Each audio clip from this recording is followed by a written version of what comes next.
There is a river that has stood for centuries as the spine of a continent. Not just a waterway, a boundary, a border between the tamed and the wild, between the known and the unknown, between safety and whatever waits on the other side. Armies have stared at it from the western bank and felt something primal stir in their chests. Caesar crossed it. Napoleon looked at it and calculated. And in the bitter, frozen opening months of 1945, hundreds of thousands of Allied soldiers stood on its western edge and understood, with a clarity that needed no words, that everything, the years of blood, the oceans crossed, the cities reduced to rubble, had been building toward this. The Rhine. Wide, cold, fast-moving, and lined on its eastern bank with men who had been ordered to hold it at any cost. Behind those men lay Germany itself. Not the Germany of flags and speeches and triumphant rallies. That Germany was already ash and memory. This was the Germany of the desperate, the cornered, the still believing. Men who had nothing left to fight for except the instinct to keep fighting. And between them and the Allied forces massing on the western shore lay a river that in late winter ran dark and deep and did not forgive mistakes. This is the story of how that river was crossed. It is a story about two men who could not have been more different, bound together by a war that needed both of them and comfortable with neither.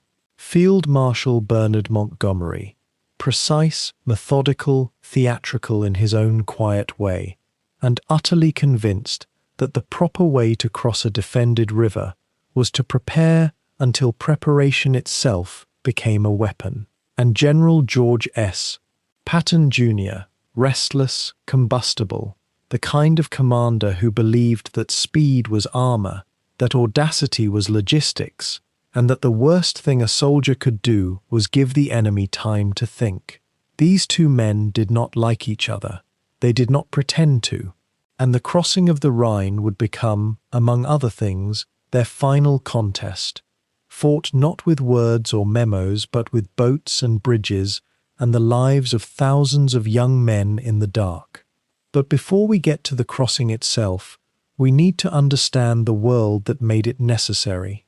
By early 1945, the war in Europe had already lasted longer than anyone in 1939 could have imagined enduring. The Allied forces that had stormed the beaches of Normandy the previous summer had pushed across France with extraordinary momentum, and then, as autumn turned to winter, that momentum had stuttered and slowed. Supply lines stretched to breaking point, fuel ran short, weather turned savage, and the Germans, whom everyone had quietly assumed were finished, staged a ferocious counter-offensive in the Ardennes that shook Allied confidence to its foundations and bought the Reich precious weeks.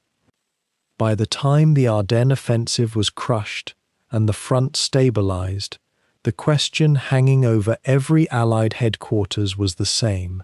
How do you finish this? How do you end a war against an enemy that keeps finding reasons not to surrender, in terrain that keeps offering them places to make you pay? The answer, it turned out, was the Rhine. Cross the Rhine, and you strip Germany of its last natural defensive barrier. Cross the Rhine, and you are in the open heart of the industrial Ruhr, the beating engine of German war production. Cross the Rhine, and you tell the German soldier, not with a pamphlet or a broadcast, but with the undeniable fact of Allied boots on German soil, that the end is not coming, the end is here. The Germans knew this too, which is why the defences on the eastern bank were not the improvised scramble of a broken army. They were real, they were manned, they were determined, and they would make the men crossing that dark water pay for every metre. What followed in the final days of March 1945 was one of the largest and most complex river assault operations in the history of warfare. Montgomery's Operation Plunder would commit entire armies, thousands of artillery pieces, fleets of boats and bridging equipment, and an airborne drop of staggering scale, all designed with the clockwork precision that was Montgomery's signature and, to his critics, his obsession. Patton, meanwhile, would cross his own section of the river with less fanfare and considerably more speed, driven by the same competitive hunger that had defined his entire career. And through it all, engineers would build bridges under fire, paratroopers would fall into defended skies, and ordinary soldiers, most of them still young enough to find the whole thing incomprehensible, would push their boats into the current and row toward the eastern bank and whatever was waiting for them there. Some of them would not make it. Many of them would. And together, they would crack open the last door standing between the Allied armies and the end of the war in Europe. This documentary tells that story in full. We will travel back to the beginning, to the geography of the Rhine itself, to the command rooms and the rivalries, to the planning sessions and the desperate German preparations, to the accidental miracle at Remagen that changed everything, and finally to the crossing itself, hour by hour, from the first boats in the dark water to the moment when it became clear that Germany had no more rivers left to hide behind. 18 chapters, the entire arc, uninterrupted. We have built this for the long watch, for the quiet hours, for the kind of viewing where you want the history to wash over you slowly, with enough detail to feel real, and enough rhythm to let you rest inside it. Whether you are here to learn, to reflect, or simply to let the past carry you somewhere peaceful, you are exactly where you should be. If this is your kind of documentary, the deep kind, the kind that takes its time and trusts you to stay with it, then consider subscribing. There is more history where this came from, told the same way, carefully, fully, and with the respect that the people who lived it deserve. Every subscription helps us keep making these, and it means the next story is already on its way to you. For now, settle in, find your position, let the outside world go quiet. The year is 1945. The Western Front has gone still in that particular way that precedes something enormous. Hundreds of thousands of men are waiting in the dark on the western bank of a cold, fast river, and on the other side, soldiers who have been fighting for years are watching the darkness and waiting too. The Rhine lies between them, and tonight everything changes. There is a river in the heart of Europe that has always meant something more than water. It has marked the edge of empires, the limit of ambition, the place where the ancient world decided to stop and call what lay beyond it wilderness. The Romans knew it, the Franks knew it. Every commander who ever stared at its far bank from the western shore understood, instinctively, that crossing it meant something, not just tactically, not just on a map, but in some deeper register of history and consequence. By the frozen, exhausted opening months of 1945, that river was the Rhine, and for the men driving eastward across a shattered continent, it was the last thing standing between them and the end of the war. To understand why the Rhine mattered so profoundly in those final months, you have to see it not as a line on a map, but as a physical reality, something that pushes back. In the stretch of river, where the Allied armies would eventually force their crossing, the Rhine runs wide, cold, and fast. In places, it extends to more than 300 meters from bank to bank. Its current, particularly in late winter and early spring when snowmelt from the Alps feeds its upper reaches, runs swift enough to flip an unsecured assault boat and drag a loaded soldier under before his comrades can reach him. The western bank is low and accessible in places, but the eastern bank rises in several sectors into elevated ground that a defender can use to look down onto everything attempting to cross below. It is not merely a river. It is a natural fortification that took no engineer to design and no labor to build. The geography of the western approaches to the Rhine in early 1945 must be understood in layers. The Allied armies had been fighting their way through the Rhineland for months, grinding through dense forest, flooded lowlands, and the fortified belt of the Siegfried Line, that long chain of concrete bunkers and anti-tank obstacles that Germany had spent years constructing along its western border. By the time Allied forces reached the Rhine's western bank in any strength, they had already paid for every kilometre in blood and fuel and exhaustion. The river, arriving at the end of that ordeal, had a quality almost cruel about it, a final threshold, a last demand, placed there by geography as if to ensure that nothing easy would be permitted this close to the end. Those who had survived the winter to reach it knew it was the last thing they would have to force before Germany's interior opened before them. On the eastern bank, the Germans knew this too. Wehrmacht commanders understood that the Rhine was the last defensible line of strategic significance remaining to them. Behind it lay the Ruhr, Germany's industrial heartland, the manufacturing engine that had fed the war machine for years. Behind it lay the roads and rail lines leading to Berlin. Behind it lay everything. The German High Command had no illusions about what losing the Rhine barrier would mean. It would mean that the Western Allies would pour into the German interior with nothing left to slow them except whatever battered divisions could be scraped together from a rapidly disintegrating army. So they prepared. They mined the bridges. They positioned artillery on the commanding eastern heights wherever the terrain allowed. They placed infantry in whatever fieldworks and fortified positions the remaining weeks of preparation permitted.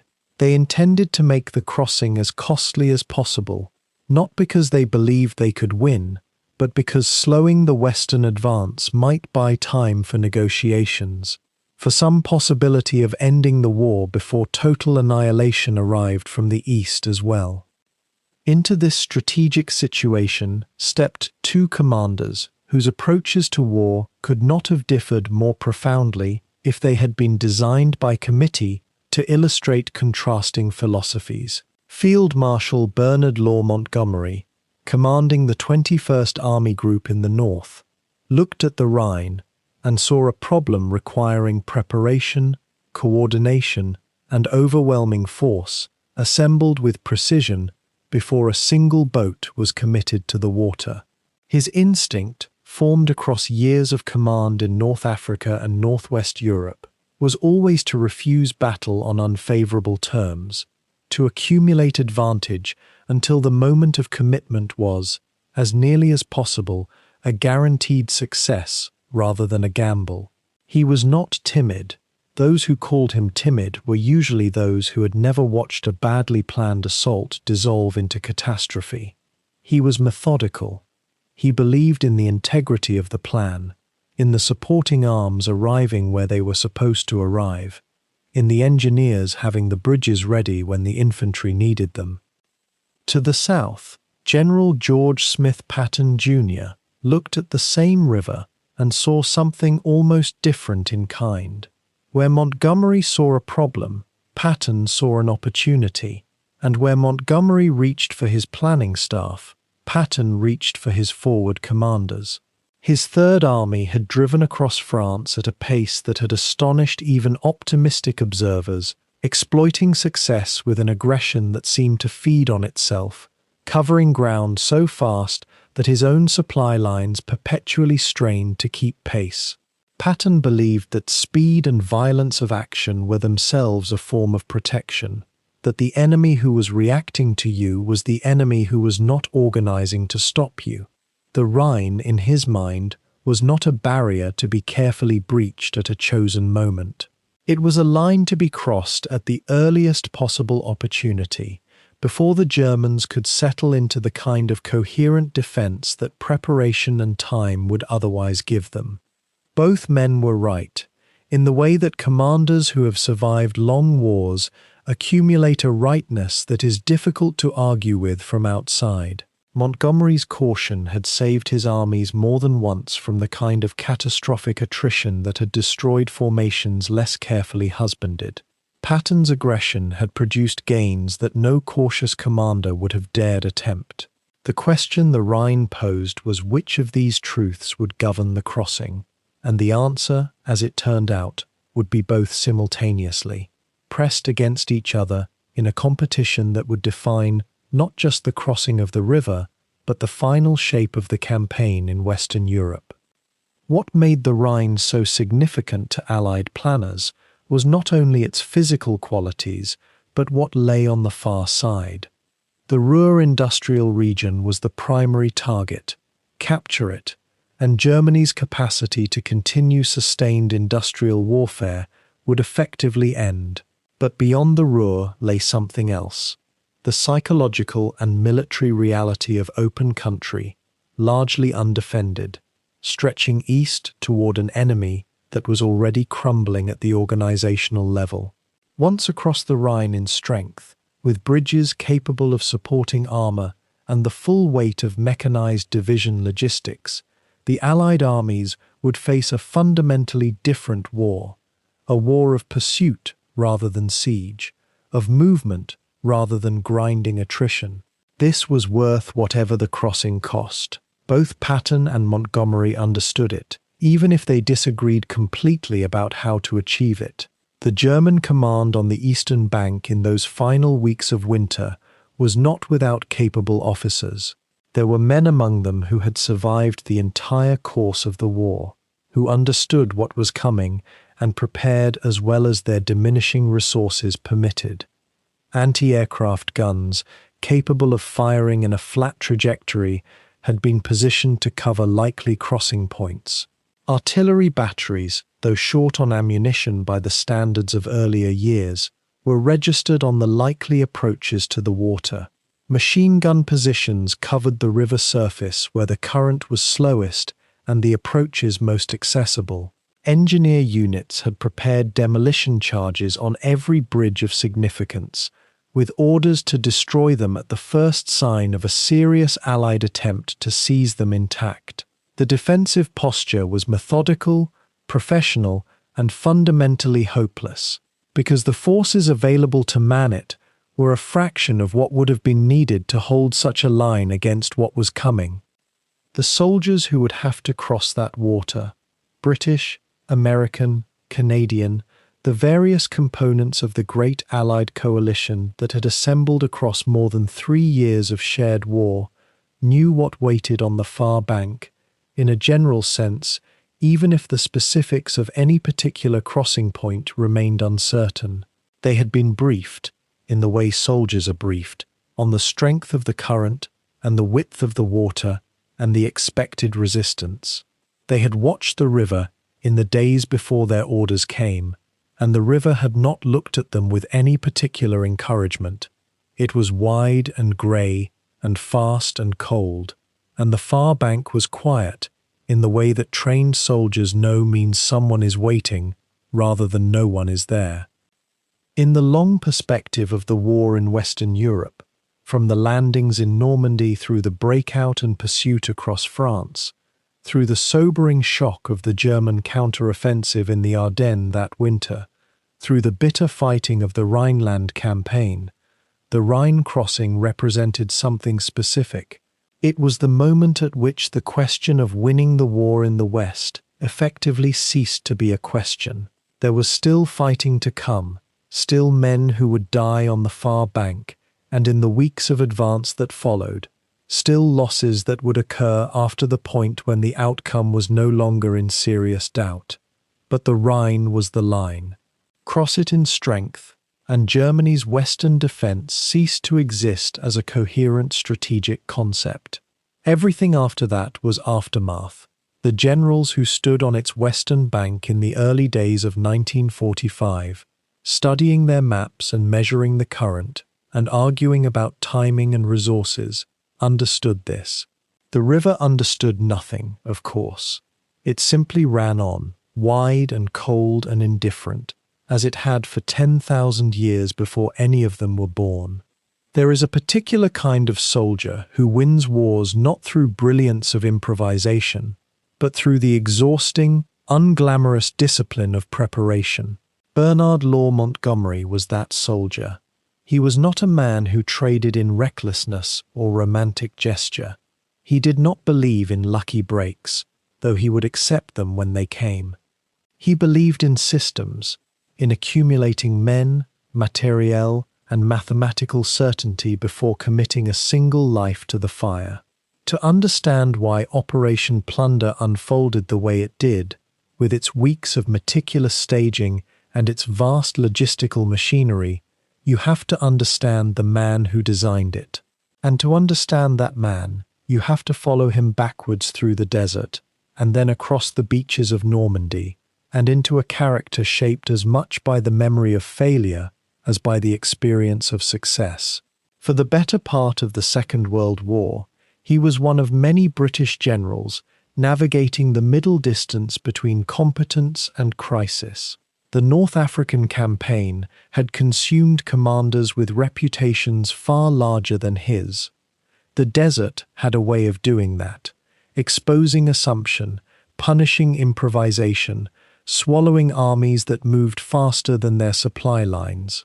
When Montgomery arrived in Egypt in the late summer of 1942 to take command of the Eighth Army, he inherited a force that was exhausted, uncertain of itself, and dangerously close to a German breakthrough that could have changed the course of the war in the Mediterranean. What he brought with him was not charisma in the conventional sense, not warmth, not camaraderie. He brought something colder and more durable, absolute clarity of intent. Within days of his arrival, he had forbidden the drawing up of contingency plans for retreat. There would be no retreat. The position would be held, and men who had been conditioned to plan for failure suddenly found themselves planning only for victory. This was not theatre, or at least it was not only theatre. Montgomery understood that an army's morale is a physical thing. It lives in the gut, it responds to signals from above, and it can be rebuilt with the same deliberate engineering that one might apply to a bridge or a supply depot. He visited units. He made himself visible. He wore his famous beret not as affectation, but as recognition that soldiers needed to know their commander, needed to believe that the man at the top had thought deeply about what he was asking them to do. And when he did ask them to do it, at El Alamein in the late autumn of 1942, he had prepared with a precision that bordered on obsession. He waited. He accumulated. When the break-in finally came, it was not a gamble. It was the conclusion of an equation that had been running for weeks. The Eighth Army broke through the Axis lines, and Erwin Rommel's forces began the long retreat that would end in Tunisia. Victory at El Alamein made Montgomery famous in a way that is difficult to overstate in its 1942 context. Britain had not had clean, unambiguous good news for a long time. Montgomery became that news. He was celebrated at home, respected across the alliance, and profoundly aware of what that reputation now required him to protect. Here, perhaps, lies the seed of much that would later irritate his American counterparts. A man who has been made into a symbol begins, consciously or not, to behave like one. Montgomery grew increasingly careful, not of physical danger, which he absorbed with indifference, but of professional failure. Every operation he subsequently designed carried, embedded within it, his understanding that a defeat would cost not just ground and men, but the singular authority his success had earned him. He could not afford to be wrong, and so he became more deliberate, more methodical, and to those around him, frequently more insufferable. The campaign in Sicily and Italy that followed North Africa complicated the picture. Montgomery's advance up the eastern coast of Sicily was slower than his American counterpart Omar Bradley would have preferred, and the friction between Allied components, British steadiness against American appetite for movement, began to reveal itself as a structural problem in the relationship. The Americans were watching. They noted the pace. They noted the requests for resources and the explanations of why conditions were not yet quite right. Some of them, a brash cavalry officer among them in particular, were filing these observations away with something between impatience and contempt. But Montgomery, for his part, was not apologizing. He continued to move at the speed of certainty rather than ambition, and he continued to arrive at his objectives without catastrophic losses. Whether this was wisdom or excessive caution depended entirely on who was being asked. Normandy amplified everything. The landings on the 6th of June 1944 placed Montgomery in overall command of Allied ground forces for the initial phase, a fact that would later become a source of considerable bitterness. His plan for the campaign allocated to the British and Canadian forces around Caen the role of drawing and fixing the bulk of German armoured strength, while the Americans broke out in the west. This was sound strategy. It was also, in the weeks that followed, genuinely difficult to explain to observers watching British and Canadian forces apparently stall in front of a city that Montgomery had suggested might fall on the first day. The truth was more complicated than the headlines. The battles around Caen were among the most brutal of the entire campaign, fought against some of Germany's finest remaining armoured formations, in terrain that offered the defender every advantage. Montgomery was, broadly, achieving what he intended. But the optics were brutal, and his tendency to issue communiques that suggested everything was proceeding exactly according to plan, even when it was proceeding bloodily and with great difficulty, corroded trust at precisely the moment when trust was the essential lubricant of the alliance. By the time the breakout came, and the Allied armies poured through the gap at Avranches in late July of 1944, Montgomery's command of ground forces had already been quietly restructured. Eisenhower assumed direct operational control, with Montgomery leading the British 21st Army Group as one component of a broader Allied structure. This was a demotion in all but formal title, and Montgomery felt it as such. He did not accept it gracefully. He lobbied, repeatedly and with increasing stridency, for a concentrated northern thrust, a single powerful drive into Germany that he believed could end the war before Christmas, against Eisenhower's preference for a broad advance across the entire front. The argument was real and strategically legitimate. It was also conducted with a self-certainty that grated on American sensibilities at every level of the command chain. Montgomery was telling them he was right. He was almost surely partly correct. He was also entirely incapable of presenting his case in a way that left room for the kind of collegial deference that coalition warfare requires. This was the paradox at the center of Montgomery's character. He was genuinely gifted at the operational level, patient, systematic, skilled in the management of large formations across complex terrain. He understood logistics in a way that many more celebrated commanders did not. He knew that an army that outruns its fuel dies in the field, that bridges matter as much as battles, that the mundane labor of supply is what separates victory from catastrophe. These were not trivial insights. They had been earned in the desert and tested in Normandy. They would be applied again on the banks of the Rhine, where the crossing he planned would be supported by an infrastructure of men, boats, bridges, and artillery that reflected everything his experience had taught him. But the same qualities that made him effective, the confidence, the insistence on his own method, the refusal to move before he was ready, made him deeply difficult to work alongside. Respect and resentment are not, in the world of military alliance, mutually exclusive. His relationship with Patton encapsulated all of it. The two men barely needed to speak to antagonize each other. Their philosophies were antithetical in almost every particular. Where Patton treated preparation as a necessary inconvenience on the road to the attack, Montgomery treated the attack as the conclusion of the preparation. Where Patton believed that speed was itself a form of protection, Montgomery believed that sufficient firepower was the only reliable protection. Where Patton was comfortable with chaos and skilled at exploiting it, Montgomery's objective was to eliminate chaos before it could arise. These were not merely temperamental differences. They represented two genuinely distinct schools of how armored, combined arms warfare should be conducted in the mid-20th century. History would not neatly vindicate either school. It would use both of them.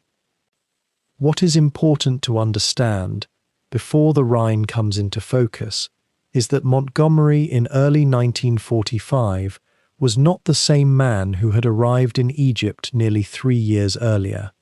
He had won and been celebrated. He had been diminished by allies who found him impossible. He had fought the argument over a single thrust into Germany and lost it in the realm of politics, even where he may have held the better ground strategically. He was aware that the war was in its final phase, and he was aware that history was watching. The crossing of the Rhine, planned, prepared, and executed under his direction, would be his last major operation of the war. He intended it to be definitive. He intended it to be a demonstration of exactly what his method could achieve when given the resources and the time it required. He would have both, or he would make absolutely certain that he did. Whether that determination was born of pride or professionalism, it was real, and it was about to move hundreds of thousands of men toward a river that had not been crossed under fire since the days of Napoleon. The machinery of preparation was already turning. Bernard Montgomery would not be rushed. There are commanders who wage war with caution, who measure every step before committing weight to it, who treat the map as something sacred and the schedule as something inviolable. And then there are commanders who treat war as a living thing, something to be seized by the throat before it can recover its footing. George Smith Patton Jr. was emphatically, irreversibly, the second kind. He arrived at every theatre of the war the way a storm arrives, loud, sudden, and impossible to ignore. His uniform was immaculate. His manner was volcanic. His mind moved faster than most of his contemporaries could follow, and he knew it, and he made no effort whatsoever to disguise that knowledge. To understand why Operation Plunder became something more than a military crossing, why it became a competition, a grudge match played out across the width of a river, you have to understand what Patton was and what he needed war to be. He had been preparing for this his entire life, not metaphorically, literally. Patton read military history with the ferocity that other men read scripture, not searching for general lessons but for something far more personal, confirmation that men of his particular type had always existed, had always mattered, and had always been the ones who changed the shape of events. He wrote poetry. He competed in the modern pentathlon at the 1912 Olympic Games. He carried ivory-handled revolvers on his hips in a century that found such affectations absurd, and he did not care even slightly what anyone thought about them. He believed, with a conviction that went well beyond ordinary confidence, that he had been a soldier in previous lives, that the same aggressive, violent, historically conscious soul had fought under different flags across different centuries and had simply arrived again. Whether one finds that belief compelling or faintly ridiculous matters less than what it reveals. Patton understood himself as a figure of destiny, and that understanding shaped every decision he made. His early career had not been easy, and the difficulty had left marks. He had served with distinction in the First World War, commanding tank units at a time when tanks were new and unreliable, and nobody quite understood how to use them. He had been wounded. He had demonstrated genuine tactical insight. But the interwar years had reduced him, as they reduced many ambitious officers, to a long, grinding patience, promotion that came too slowly, budgets that choked innovation, bureaucracies that confused seniority with ability. By the time the Second World War began to draw America in, Patton was in his mid-50s, an age at which many men settle into the measured rhythms of a career in its final phase. He had no interest in settling. He had spent 20 years sharpening himself for exactly this, and he was not going to be careful now. His performance in North Africa had been complicated and, at its outset, painful. American forces had been badly shaken at Kasserine Pass in early 1943, ambushed, outmaneuvered, and sent reeling by German armor that moved with a precision and aggression they had not anticipated. Into that bruised command came Patton, and what he did there was less about battlefield maneuver than about will. He dressed his soldiers, he imposed standards, he pushed them through the kind of relentless, grinding discipline that makes men furious in the short term and ferocious in combat. He made them feel, whether they liked him or not, that they were soldiers again. By the time the Sicilian campaign opened in the summer of 1943, his Second Corps had found itself, and it was in Sicily that the rivalry which would later define the Rhine crossing first showed its teeth. Montgomery's Eighth Army was supposed to be the spearhead in Sicily, the experienced, battle-hardened British force driving north while Patton's Seventh Army protected its flank. Patton accepted this assignment the way a greyhound accepts a leash, visibly and temporarily. He watched the advance develop, identified gaps and opportunities that the plan had not accounted for, and began moving through them with a speed that caught even his own superiors off guard. His forces reached Palermo before anyone expected. They raced toward Messina in a competition that was partly tactical and partly deeply, transparently personal. Montgomery's forces arrived second. Patton's arrival first was not just a military outcome. It was a statement delivered at volume, in public, with the full weight of his personality behind it. The rivalry was no longer theoretical. It was fact, recorded in the sequence of events. But Sicily also gave the world the image that would haunt him.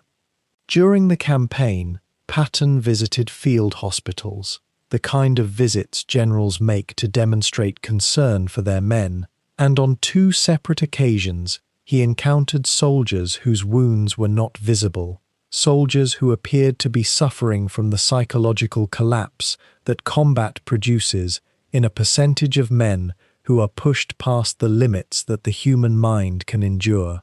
Patton did not accept psychological breakdown as a legitimate wound. He struck those soldiers. He used language that conveyed his contempt without any ambiguity. The incidents became known. Eisenhower, his superior, and also, in the complicated way of military relationships, something close to a friend, reprimanded him severely and threatened his career. He was sidelined. He was forced into the role of decoy. His presence in Britain used to deceive German intelligence about Allied invasion plans. His talents deliberately constrained at the moment they might have been most useful. For a man of his temperament, this was a particular kind of torment. He waited. He seethed. He waited some more. He returned to command with the Normandy breakout in the summer of 1944, and what he did with the Third Army in the weeks that followed became the thing for which he is most remembered as a battlefield commander. While other formations ground through the hedgerows of Normandy, with the painful deliberation that the terrain demanded, Patton found open ground and ran. He ran his armor deep and fast, outrunning supply lines, outrunning German responses. sometimes outrunning the ability of his own headquarters to track where his forward elements actually were. At his most aggressive, his forces were covering distances in days that conventional military planning would have scheduled for weeks. He was doing exactly what he had always believed war required, moving before the enemy could react, pushing faster than logic suggested was possible, converting momentum into territory and territory into strategic leverage. It was during this period that the tension with Montgomery solidified into something that would outlast the war itself.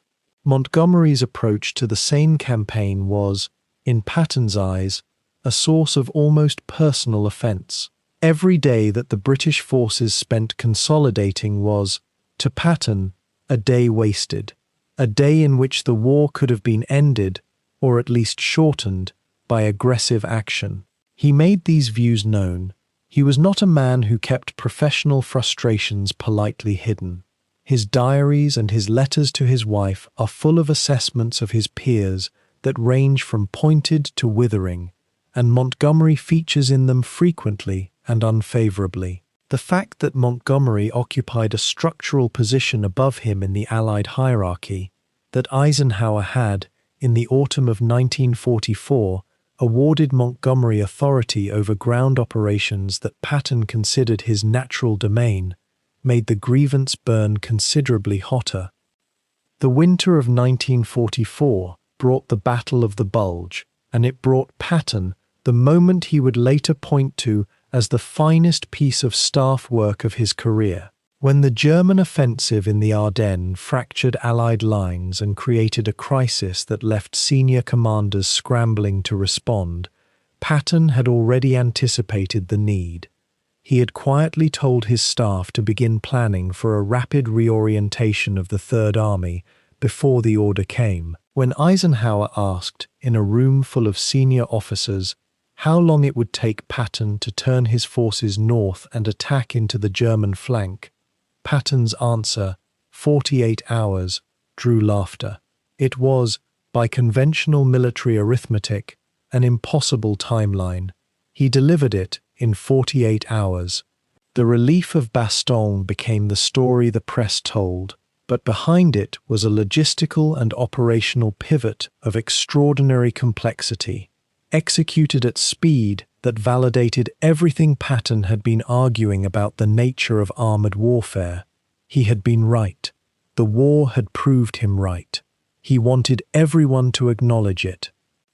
By the time the Rhine came into focus in the early months of 1945, Patton was not simply a general preparing for a river crossing.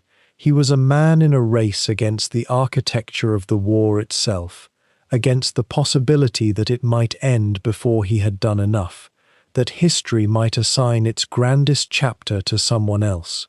Montgomery's Operation Plunder, with its months of preparation, its vast engineering apparatus, its airborne component, and its artillery concentrations, and its comprehensive, methodical timetable, represented everything that Patton found philosophically objectionable about how war was being fought. It was large, yes. It was capable, yes. But to Patton, its very largeness was a kind of admission, an acknowledgement that the enemy was still formidable, that crossing was difficult, that the risk was real and had to be managed carefully. Patton did not want to manage risk. He wanted to exploit it. His rivalry with Montgomery was not, at its core, about personalities, though their personalities were almost comically mismatched. It was about two genuinely different philosophies of military power. One that believed in overwhelming, coordinated force applied at precisely the right moment, and one that believed in speed, improvisation, and the psychological devastation of an enemy who simply cannot move fast enough to respond. Both approaches had worked. Both men had the records to prove it. But the Rhine would not accommodate both philosophies simultaneously, and both men understood, with the clarity that comes from deep professional conviction, that whichever approach proved decisive in 1945 would define how the world remembered this war. Patton intended for the world to remember it correctly. He intended to cross that river, and he intended, without any particular subtlety about his ambitions, to cross it first. By the autumn of 1944, the men who had stormed the beaches of Normandy and liberated Paris believed the war might be over before Christmas. The newspapers said so. The betting men in the Allied rear echelons said so. The momentum of late summer had been extraordinary. A cascading collapse of German resistance across France. The liberation of whole cities in days rather than weeks. Columns of vehicles moving so fast that maps struggled to keep pace. There was a feeling, intoxicating and dangerous in equal measure, that the enemy was finished, that Germany was merely waiting to receive the final blow. That feeling would not survive the winter. What came instead was mud and frost and a grinding halt that tested not just the bodies of the men in the field, but the patience and coherence of the entire Allied command structure. The problem had been building for months beneath the surface of that glorious summer advance.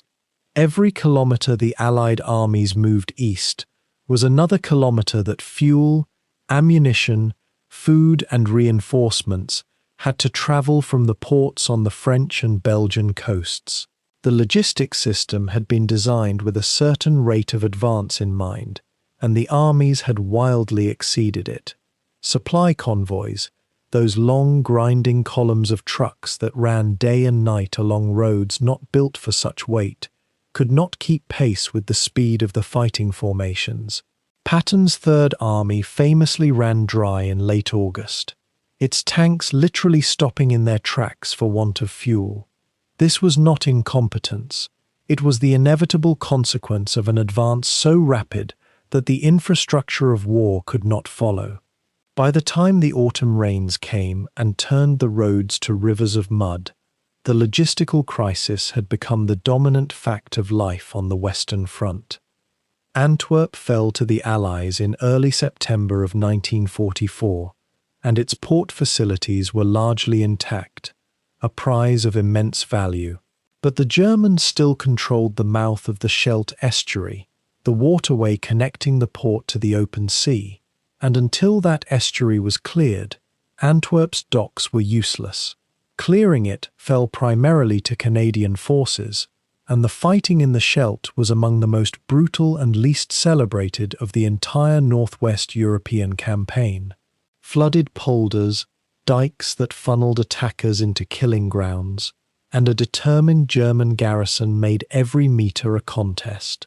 The Scheldt was not fully opened until late November of 1944, and even then, it would take weeks before the port was operating at the volume the Allied armies desperately needed. Every day of that delay was felt in empty fuel bowsers and short ammunition dumps all along the front. Meanwhile, the character of German resistance was changing in ways that Allied planners had not fully anticipated. The Wehrmacht of autumn 1944 was not the Wehrmacht of summer. It had absorbed catastrophic losses in Normandy, in the Falaise pocket, in the long retreat across France. And yet it had not broken. German commanders had a talent for improvisation, for constructing coherent defensive lines out of shattered formations, for finding reserves where none seemed to exist. The Siegfried Line, that belt of concrete fortifications and dragon's teeth running along Germany's western border, provided a backbone around which battered divisions could reorganize and draw breath. Allied intelligence had at times underestimated the enemy's capacity for this kind of recovery, and the front lines in late autumn reflected the cost of that underestimation. Then came December, the Ardennes offensive, what the Germans called Wacht am Rhein, and what history would come to know as the Battle of the Bulge, struck through the supposedly quiet sector of the American line in the early morning darkness of the 16th of December, 1944. 3 German armies, concentrated in conditions of near-total secrecy, hit a thinly held front and tore a hole in it that sent shockwaves all the way back to Supreme Headquarters Allied Expeditionary Force in Versailles.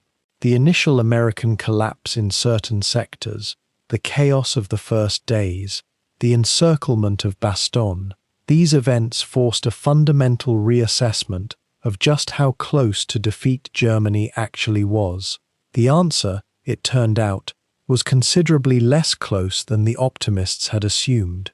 For the men in the forward positions, dug into frozen ground without adequate winter clothing in some cases, the Battle of the Bulge was not a strategic abstraction. It was desperate, close quarters fighting in conditions of brutal cold, conducted against an enemy who had found, somewhere in the wreckage of its army, enough will and resource for one final major offensive in the West. Eisenhower's response to the Ardennes crisis revealed both his strengths and the fault lines running through his coalition. He made the controversial decision to place Montgomery in temporary command of American forces north of the Bulge, a pragmatic choice driven by the logic of communications and geography. Montgomery, characteristically, handled this responsibility with a manner that his American subordinates found insufferable. His public posture after the crisis was contained, his suggestion, implied and sometimes explicit, that British steadiness had rescued American disorder, was received with fury by commanders like Bradley and Patton. The relationship between the national contingents of the Allied force, never entirely without friction, came as close to fracturing as it ever would. Memoranda were written, threats of resignation were made. Eisenhower, the supreme coalition manager, spent enormous energy keeping his team from consuming itself at precisely the moment when they most needed cohesion. The Bulge was contained and then reduced through weeks of grinding counterattack in ice and snow. By late January of 1945, the German salient had been eliminated, and the line roughly restored to where it had been before the offensive struck. But the cost had been immense, on both sides. Germany had committed some of its best remaining armoured formations to the attack, and had burned through irreplaceable fuel and ammunition reserves in an offensive that, even in its most optimistic scenario, could not have changed the strategic outcome of the war. For the Allies, the human cost ran to tens of thousands of casualties, and the psychological cost was perhaps harder to measure. The confidence of summer was gone. In its place was a colder, more professional assessment of what remained to be done. What remained to be done was substantial. The Allied front still ran from Switzerland to the North Sea, and between the front lines and Berlin lay the Rhine, wide, fast, and lined on its eastern bank with whatever Germany could scrape together for a final defense of the homeland.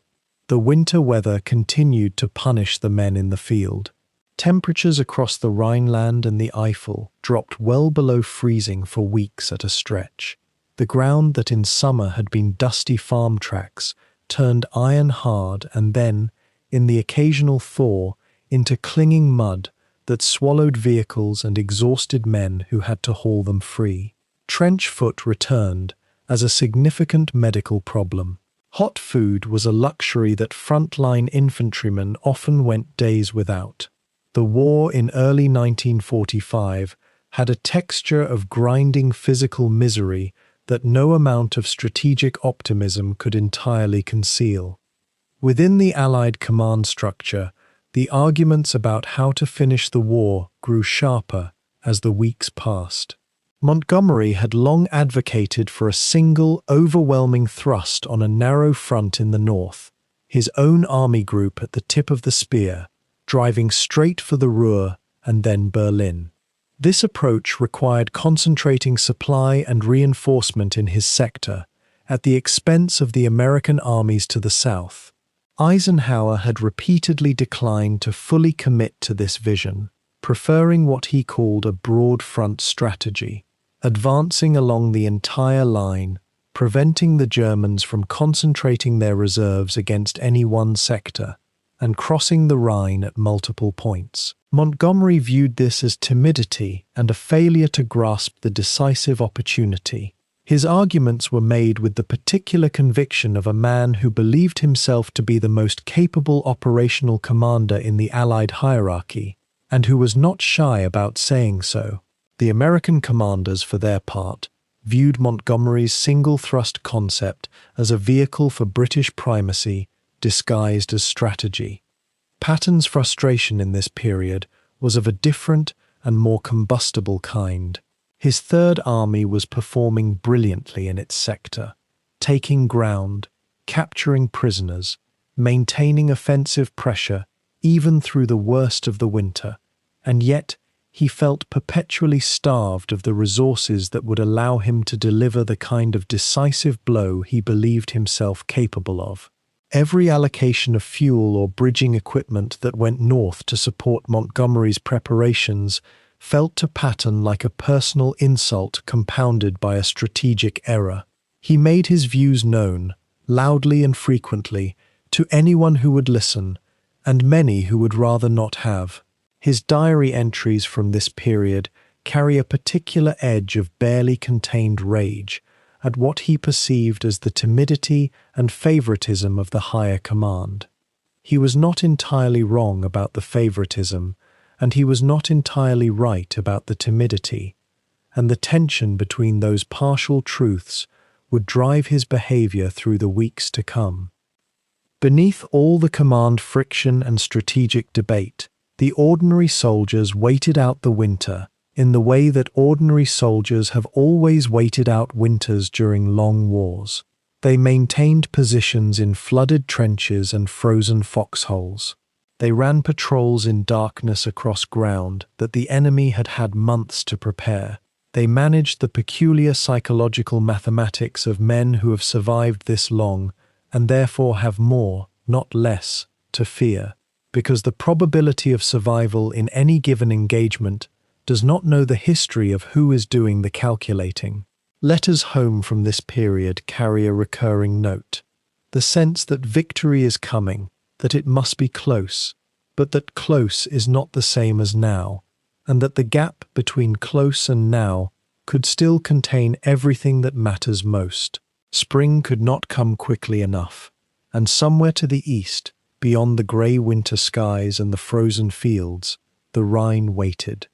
By the winter of 1944 into 1945, Germany was bleeding from every direction. The Soviet Union had launched its massive winter offensive across the Eastern Front, with columns of armor and infantry pouring westward through Poland and into the heart of the Reich. From the west, Allied armies had battered their way through France and Belgium and were now pressing against Germany's own border. The men in Berlin who studied the maps each morning understood, on some level, that the arithmetic was becoming irreversible. Yet the orders that came down from the highest levels of the Nazi command were not orders of negotiation or withdrawal. They were orders to hold, to resist, to die in place if necessary. The ideology that had brought Germany to this war demanded that the nation fight to its last breath, and the machinery of that ideology was still functioning well enough to enforce exactly that. The first line of serious German resistance the Western Allies encountered was not the Rhine itself. It was the Siegfried Line, or as the Germans called it, the West Wall. Construction had begun in the late 1930s, a chain of more than 18,000 bunkers, pillboxes, tank traps, and reinforced concrete gun emplacements, stretching roughly 600 kilometers along Germany's western border. The design was not intended to stop an attack outright. It was intended to slow one down, to bleed the attacker, to buy time. Interlocking fields of fire, deep belts of concrete anti-tank obstacles called dragon's teeth, and carefully positioned machine gun nests were meant to work together as a system. An attacker who defeated one position would immediately find himself exposed to fire from two more. On paper, and in better times, it had been an impressive piece of military engineering. By 1945, however, the West Wall was a shroud of its intended self. Years of relative neglect during Germany's period of offensive dominance meant that many of the fortifications had been stripped of their original garrison troops, their communications equipment, and in some cases their weapons. The concrete was still there, heavy and grey and cold, but the human machinery needed to operate it effectively had been consumed by 4 years of war on multiple fronts. The men now assigned to hold these positions were often poorly equipped, undersupplied, and uncertain of exactly what was expected of them beyond the vague instruction to resist at all costs. Some units fought with genuine determination, others collapsed when pressed. The West Wall still had to be taken, pillbox by pillbox, trench by trench, and it cost the Allies real blood. But it was no longer the formidable barrier its designers had envisioned. What lay beyond the West Wall was, in some respects, more dangerous: the Rhine itself. Germany's military planners understood that if the Allies could be held west of the Rhine, the war might be prolonged. If the Allies crossed the Rhine in force, there was nothing left of comparable defensive value between the river and the German heartland. Every bridge, every ford, every potential crossing point had been surveyed and prepared for demolition. German engineers had placed explosive charges on most of the Rhine bridges and had orders to detonate them the moment Allied forces came within reach.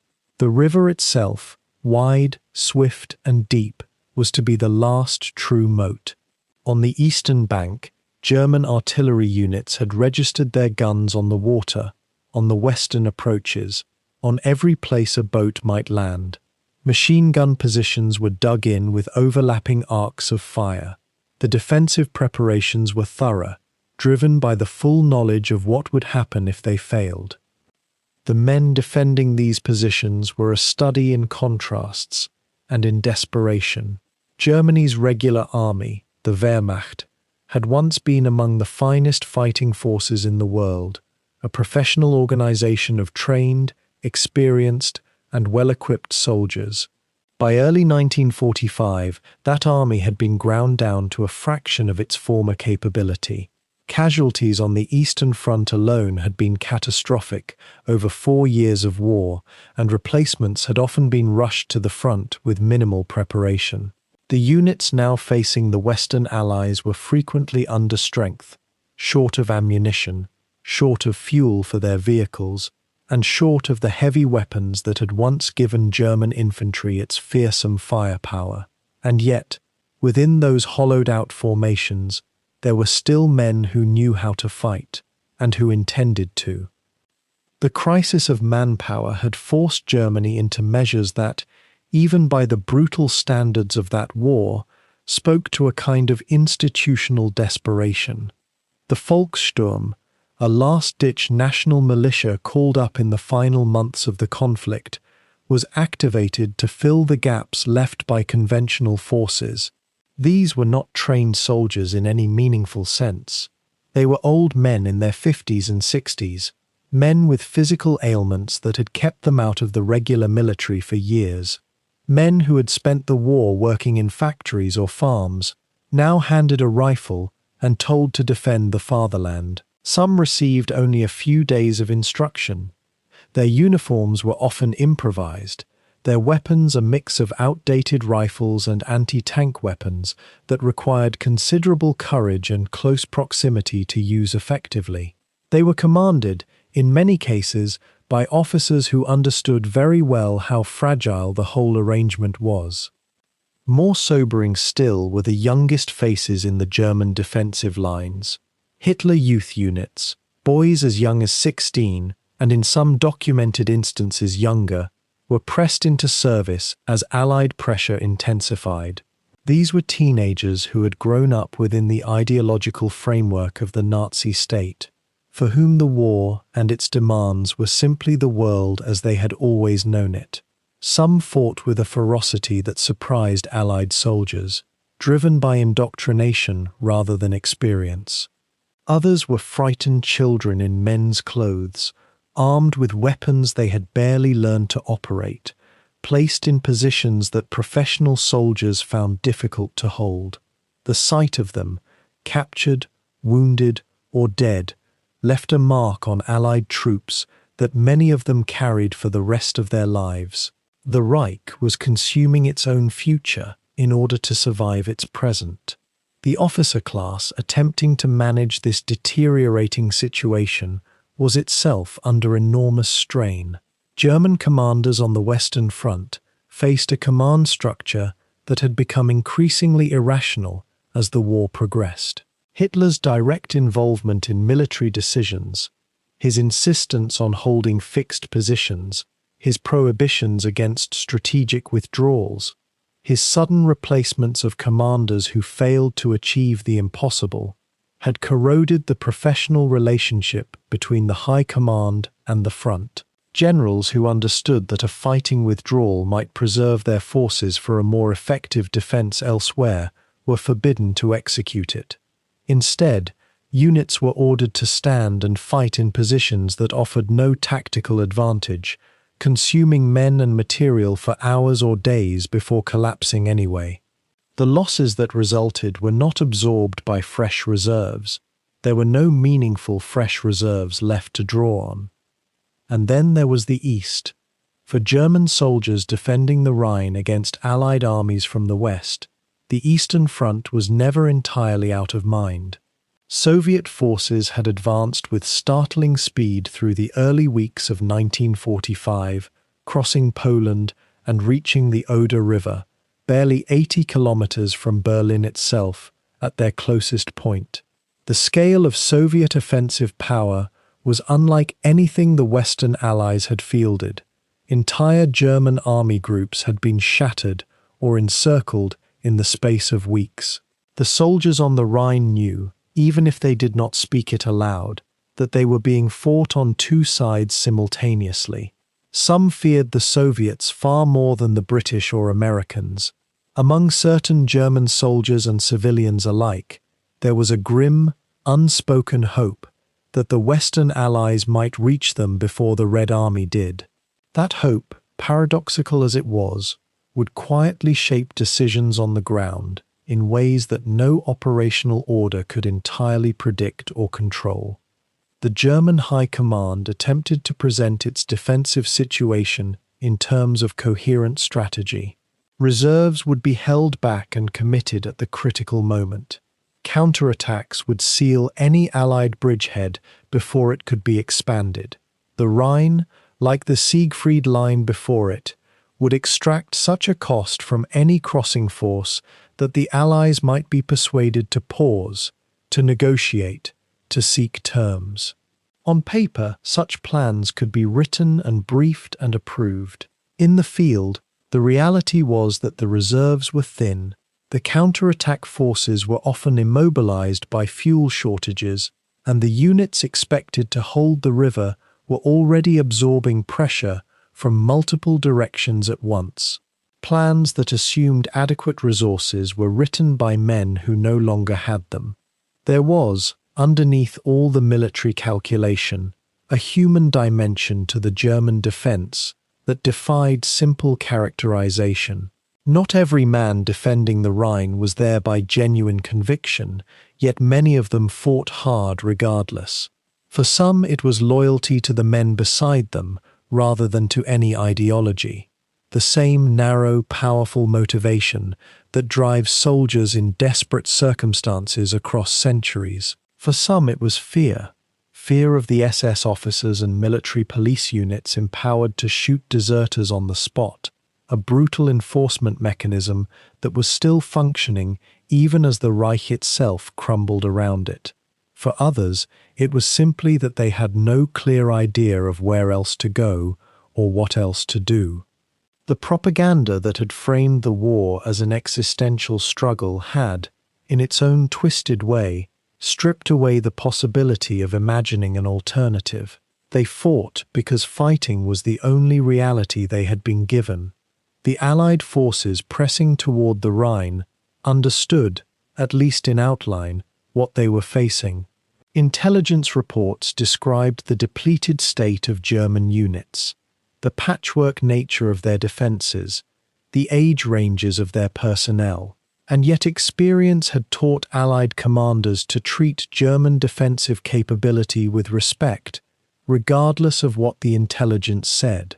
A German unit that was outnumbered, outgunned, and strategically hopeless could still inflict devastating casualties on a crossing force if it held its nerve and its positions for even a few critical hours. The Rhine was wide. The current was strong. Men in open boats on dark water were profoundly vulnerable. Whatever the condition of the defenders on the eastern bank, getting across the river in force would require everything the Allied armies could bring to bear. The weeks ahead would test that capacity in ways that no amount of planning could entirely anticipate. By the early days of March 1945, the Allied command had largely accepted a certain grim arithmetic.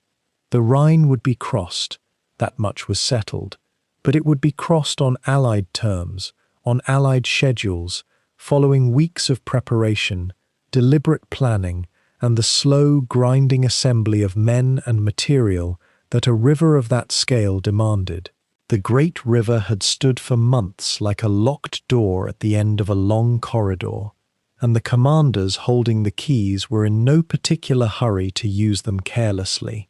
Every lesson from Normandy, from the Siegfried Line, from the frozen misery of the Ardennes, had reinforced the same conclusion. Crossing the Rhine without adequate preparation was not boldness, it was waste. And so the planners planned, the logisticians counted their pontoons, and the Rhine waited. What no one had written into any plan was the Ludendorff Bridge. The bridge at Remagen sat roughly halfway between Cologne and Koblenz, a heavy, iron-latticed railway structure that had been built during the First World War to carry troops and supplies eastward toward the front. It was not a beautiful bridge. It was a functional one, blunt and industrial, its twin stone towers rising from the western and eastern banks like something between a fortress gatehouse and a factory chimney. The Germans had used it for decades, and as the war turned against them in the closing months, it had become one of the arteries through which retreating forces bled back across the river. By early March of 1945, its days as a standing structure were assumed, by both sides, to be numbered. The German command had wired it for demolition. That was simply what you did with bridges when the enemy was close. The Americans who found it were not looking for a Rhine crossing. Elements of the 9th Armored Division, part of the 1st Army under General Courtney Hodges, were pushing through the hilly, forested terrain west of the river as part of the broader American advance that was pressing German forces back on multiple fronts. The pace had been fast, faster in places than even the forward units had anticipated. German resistance in some sectors had simply crumbled, not from any lack of will in individual soldiers, but because the system holding those soldiers together was beginning to fail. Communications broke down, units lost contact with higher headquarters, orders arrived late or not at all. Into these gaps, American armor poured with a speed that the Wehrmacht could no longer consistently answer. On the 7th of March, a reconnaissance element pushing toward Remagen crested a ridgeline and looked down at something that should not have been there. The bridge was still standing. The Rhine, wide, cold and grey in the early spring light, stretched out below them, and spanning it was an intact structure, its twin towers rising against the far bank, the road deck still in place. For a moment, the soldiers looking down at it may well have struggled to process what they were seeing. Every bridge of military value along the Rhine had been assumed to be either already destroyed or about to be. The standing bridge at Remagen was a product of confusion, delayed detonation orders, a cut wire, a charge that failed, the precise combination of mechanical failure and command breakdown that occasionally tilts history in a direction nobody planned for. The decision made in the next few minutes was not made by generals. It was made by officers and non-commissioned officers at the point of contact. Men who understood, without needing to consult a map or a plan, that an intact bridge over the Rhine was an opportunity of a kind that might never come again. They moved. Infantry pushed down toward the bridge under fire. Engineers went with them to deal with whatever demolition charges remained, and the assault on the bridge itself became a running, desperate thing. Soldiers sprinting across the deck, while German defenders tried to trigger the charges and American fire tried to suppress them. The charges that did detonate shook the structure and sent fragments scything through the air, but the bridge held. It held because it had been built to carry the weight of a war, and because the demolition, botched at the critical moment, had not finished its work. By that afternoon, American infantry were on the eastern bank of the Rhine. The news travelled upward through the command chain with the speed that genuinely astonishing information tends to travel, faster than routine reports, faster than bad news, arriving at each level of command with the quality of something almost too good to confirm. General Hodges, when he received word, acted quickly. He ordered forces across immediately. He understood, with clarity that did not require lengthy deliberation, that an opportunity like this would not wait for authorization from above before the Germans either destroyed the bridge or sealed the far bank with enough force to make the bridgehead untenable. More troops went across. The bridgehead grew, and only then did the news reach Eisenhower. The Supreme Commander's response was immediate. He authorized exploitation of the Remagen bridgehead without hesitation, instructing Hodges to get as many divisions across as the bridge and the tactical situation could support. What had been an accident of war was now Allied policy. Eisenhower, whatever his critics would later say about his caution in other matters, recognized instantly what Remagen represented, not just a crossing point, but a psychological disruption of the First Order. The Rhine's mystique as an impenetrable barrier, which the German command had relied upon as much as the physical water, was broken. The river could be crossed. It had been crossed, and it had been crossed before anyone's plan called for it. The German reaction was a mixture of rage and desperation. Hitler, upon learning that the bridge had been lost, reportedly demanded to know who was responsible, and a series of German officers found themselves facing courts-martial for the failure to destroy it in time. Orders went out to collapse the structure by any means available. Artillery was directed at it. Engineers were sent to attempt further demolition from boats, and in a decision that reflected both the desperation and the technological ambitions of the dying regime, German command even attempted to deploy some of their more novel weapons against the crossing. None of it worked.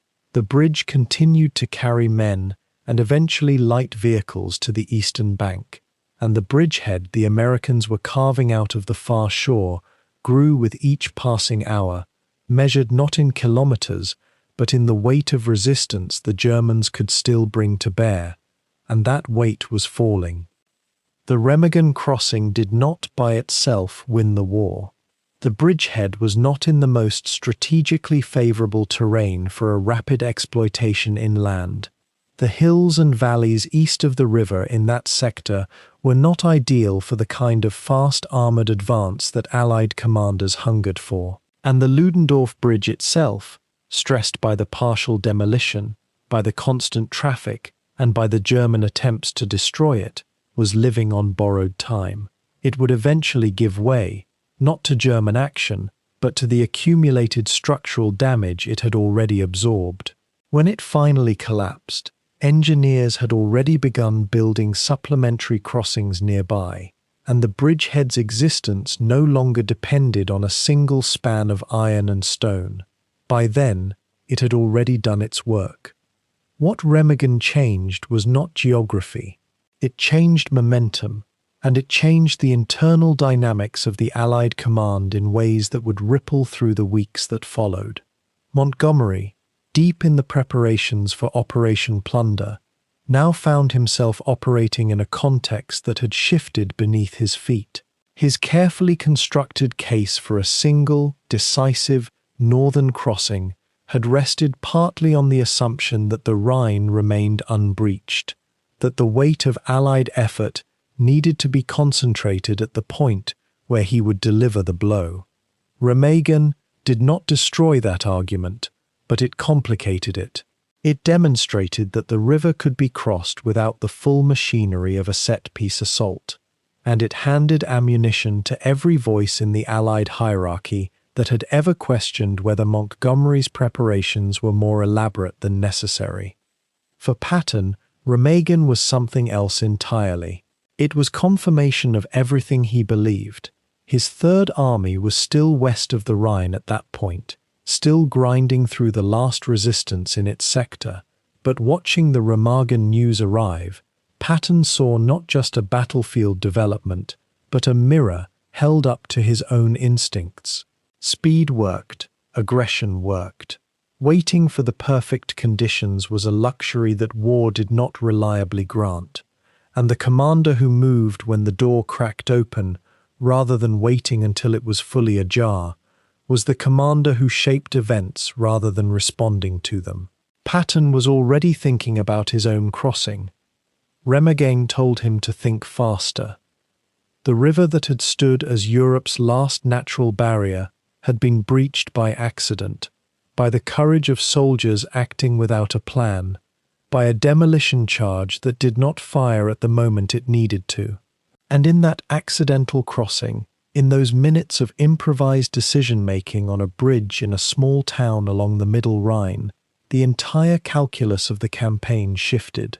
The carefully laid plans for Operation Plunder continued. They had too much momentum, too many resources already committed to be reconsidered. But they continued in the knowledge that the Rhine was no longer inviolable. The river that had defined the boundary of Roman civilization, that had marked the edge of Germany's geographical confidence, had been crossed by men in field jackets who simply kept moving when the opportunity appeared. Everything that came after, the massive set-piece crossings, the airborne drops, the engineering miracles of Pontoon and Bailey Bridge, would be built on the foundation those soldiers laid on that grey afternoon in early March, on a bridge that had no business still standing. In the winter headquarters of the Allied command, as snow fell across the frozen Rhine Valley, two very different visions of how to cross a river began to crystallize.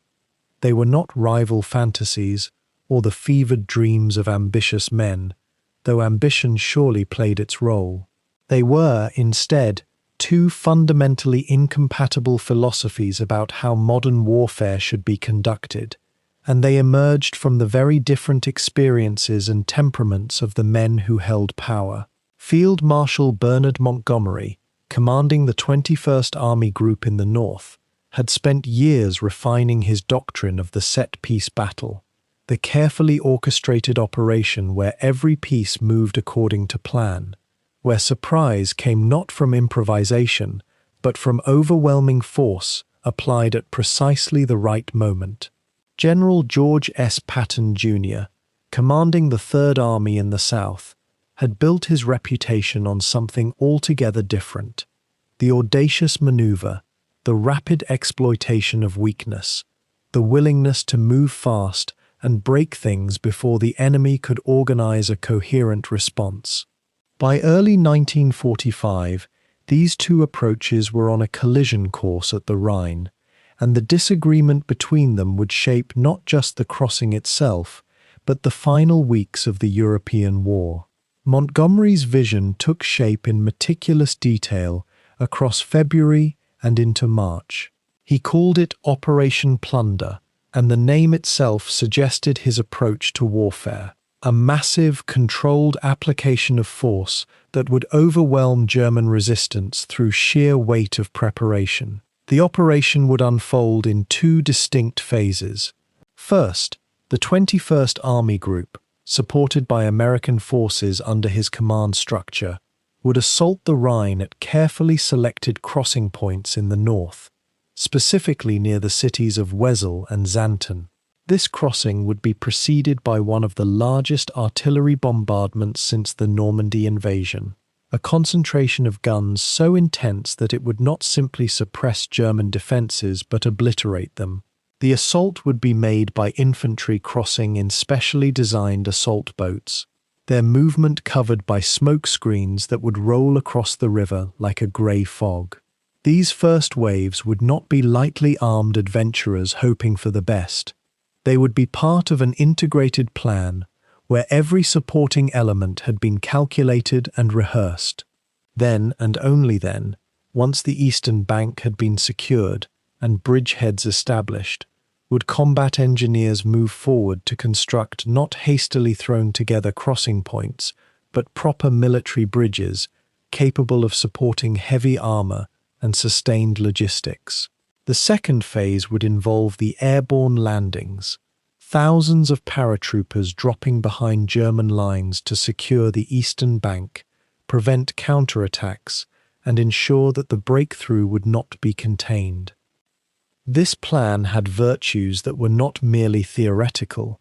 Montgomery's meticulous approach had worked before, and the men who served under him understood that his caution was not timidity, but rather a manifestation of his conviction that proper planning saved lives. The Normandy beaches had been carefully studied, every tide calculated, every supply requirement anticipated. The victory at El Alamein in North Africa, though it came after a long stalemate, had been achieved through methodical coordination rather than reckless advance. Montgomery believed, with the passion of a man who had seen too many soldiers die from poor planning, that victory purchased through waste was a kind of moral failure. He had also cultivated a particular style of command that valued detailed control and clear communication of intent. His subordinates knew what they were supposed to do because he had told them, repeatedly and with exhaustive clarity. The risk of confusion, the danger that orders would be misinterpreted or that units would find themselves in situations not covered by planning, was minimized through an almost obsessive attention to detail. In the context of the Rhine crossing, where German defenses were not yet broken, where reserves could potentially be brought forward to counterattack, where a poorly coordinated assault might result in a bridgehead that could be contained or even compressed, this approach seemed to many senior British and Canadian commanders not just reasonable, but essential. Patton's response, when he learned of Montgomery's plans, was a mixture of respect and barely contained frustration. He admired Montgomery's logistical achievements and his clarity of purpose, but he also believed that the field marshal had fundamentally misunderstood the current state of the German army. Yes, the Germans still possessed significant reserves in some areas, and yes, they could be dangerous when properly concentrated, but they were no longer an army capable of sustained counteroffensive operations.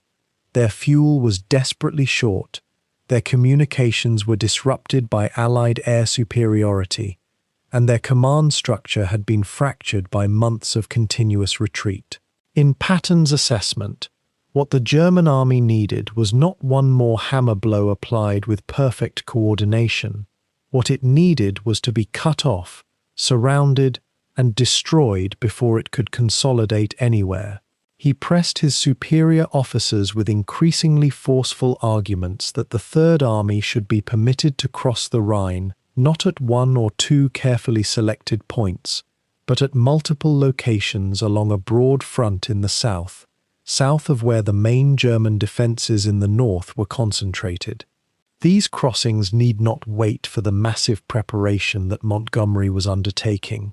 They could be conducted with assault boats and amphibious vehicles and the assault engineers already present with the army.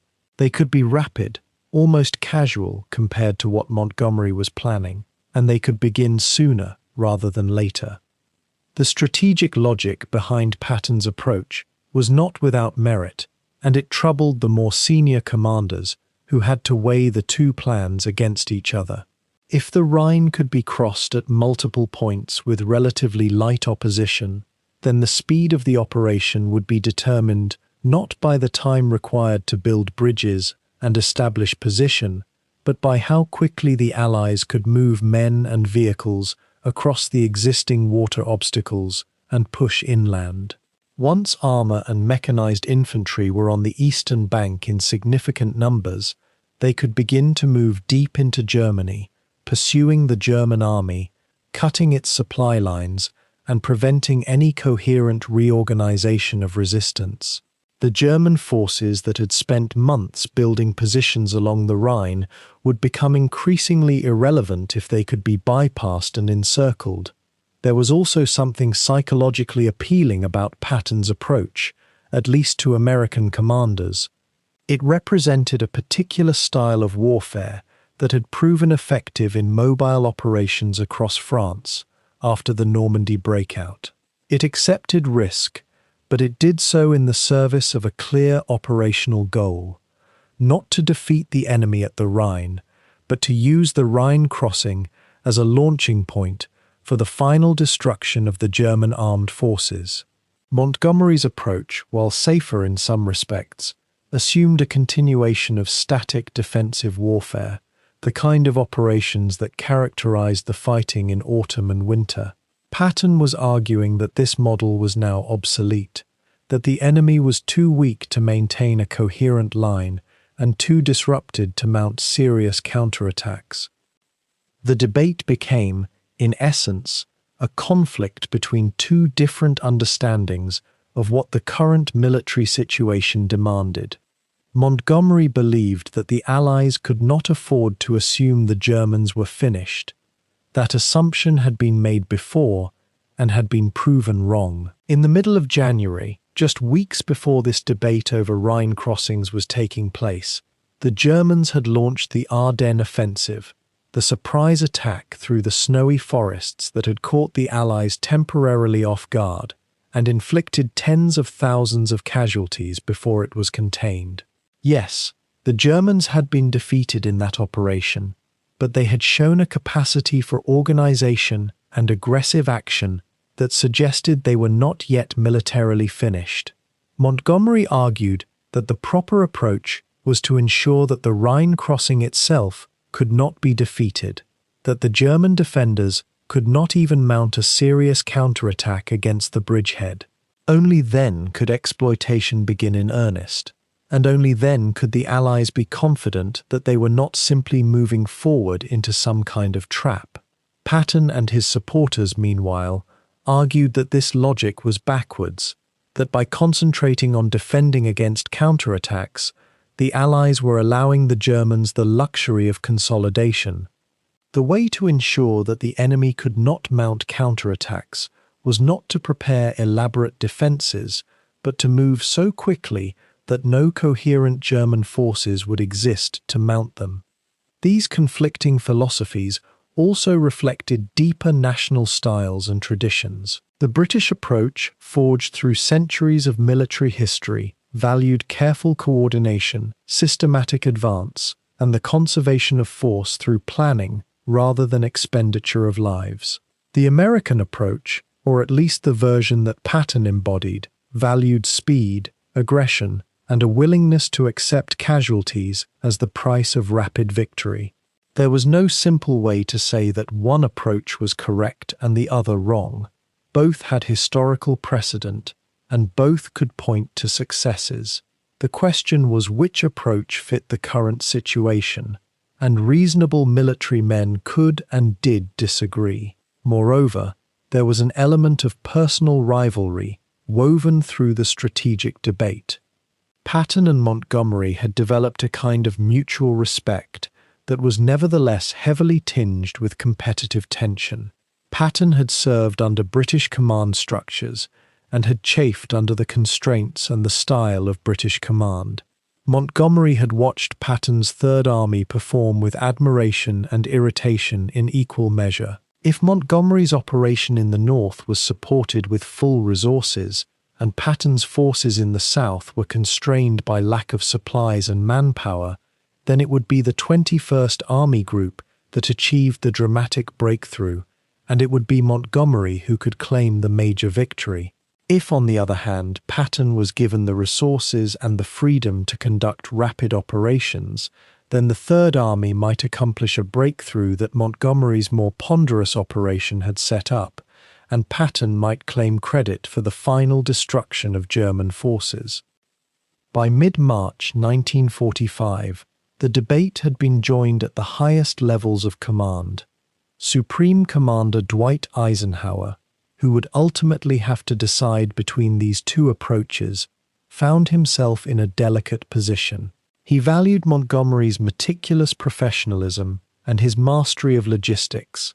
The 21st Army Group under Montgomery's command had executed the Normandy invasion and subsequent operations with a competence that spoke for itself. Yet Eisenhower was also an American commander, answerable to American political leaders and military superiors, and Patton's arguments about speed and exploitation carried weight with them. Moreover, Eisenhower himself had shown, in his strategic decisions throughout the campaign, a preference for simultaneous operations along a broad front rather than a narrow, concentrated effort. The invasion of Normandy had not been a lightning strike at a single point, but a broad assault across multiple beaches. The advance across France after the breakout had involved multiple armies moving in different directions. Eisenhower believed in what he called the broad front strategy, the idea that the Allies should use their overwhelming resources to pressure the Germans everywhere simultaneously, rather than concentrating force at a single point. From this perspective, Patton's argument for multiple crossing points aligned with Eisenhower's own strategic instincts better than Montgomery's more concentrated approach. The decision Eisenhower reached was, in typical fashion, a compromise that managed to upset both parties in different ways, while also ensuring that neither had to completely abandon their approach. He would approve Operation Plunder, Montgomery's massive, coordinated crossing in the north, with all the preparation and support that the Field Marshal deemed necessary. This operation would receive priority in terms of timing, resources, and strategic focus. It would be the main thrust, the demonstration of methodical, overwhelming Allied force that would definitively break German resistance. But simultaneously, Eisenhower also authorized Patton's Third Army to conduct crossings of its own at points south of where Montgomery's operation would take place. These crossings would not be conducted with the same level of preparation and artillery support as Plunder, and they would not have priority for supplies or reinforcements if resources became tight, but they would be permitted to proceed, and if they succeeded in establishing bridgeheads quickly and moving armor across the Rhine with speed, then they would be exploited fully. In essence, Eisenhower was saying yes to both approaches, allowing them to proceed in parallel, and creating a situation where they would compete for success and resources even as they theoretically worked toward a common goal. This decision had profound consequences that extended far beyond the tactical question of how to cross one river. It meant that the Rhine crossing would not be one coordinated operation but rather two separate and somewhat competing endeavors.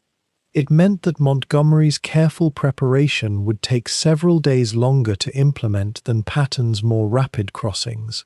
It meant that the psychological and historical narrative of the Rhine crossing would be contested terrain, that both Patton and Montgomery would claim credit for the breakthrough if it came, and that the two generals would find themselves in an increasingly tense rivalry as the final weeks of the war unfolded. It also meant that some of the resources that might have gone into ensuring the complete success of either operation would instead be divided, creating situations of shortage and constraint for both. Yet it also reflected something true about the Allied effort at this stage of the war. They had, by spring 1945, accumulated such tremendous resources that they could afford to conduct multiple operations simultaneously and sustain both, even if they did not unfold with perfect coordination. The German army, by contrast, lacked the capacity to respond to one major offensive threat, let alone two occurring simultaneously across a wide front. Eisenhower's decision meant that the final crossing of the Rhine would be neither purely British nor purely American in conception, neither entirely methodical nor completely aggressive, but rather a hybrid that embodied both approaches and the tensions between them. Within days, both operations would begin, and the true test of these competing philosophies would be written in the waters of the Rhine and on the ground beyond. In the winter of 1945, the Rhine River had become more than a geographic boundary. It represented a choice, and that choice would rest with a single man, Supreme Commander Dwight David Eisenhower. Two competing visions for crossing Germany's final natural barrier now demanded his attention and authority. Montgomery proposed Operation Plunder, a massive, coordinated assault in the north, modelled on the principles that had guided his career since North Africa. Patton, meanwhile, had grown impatient with waiting and was pushing his commanders with every argument at his disposal: speed, economy of force, and the audacity to strike where the Germans least expected it. Eisenhower sat between these two philosophies, and his decision would reshape not only the final weeks of the European war, but also the military reputations of both men for generations to come. The Supreme Commander had learned, through long practice, to manage the complicated psychology of his senior commanders. He understood that Montgomery required validation and grand scale to commit fully to an operation, that the British Field Marshal worked best when given the prestige of leading something monumental, something that would bear his name in history. Patton, by contrast, thrived on autonomy and the freedom to move. He needed an objective, yes, but he resented the feeling of constraint, of being held back while others received the glory. Eisenhower had managed both men before, through the campaigns in North Africa, Sicily, and Normandy, and he had developed a pragmatic understanding of how to extract maximum utility from their very different temperaments. But the Rhine crossing posed a new problem, one that could not be solved by flattery or careful delegation alone.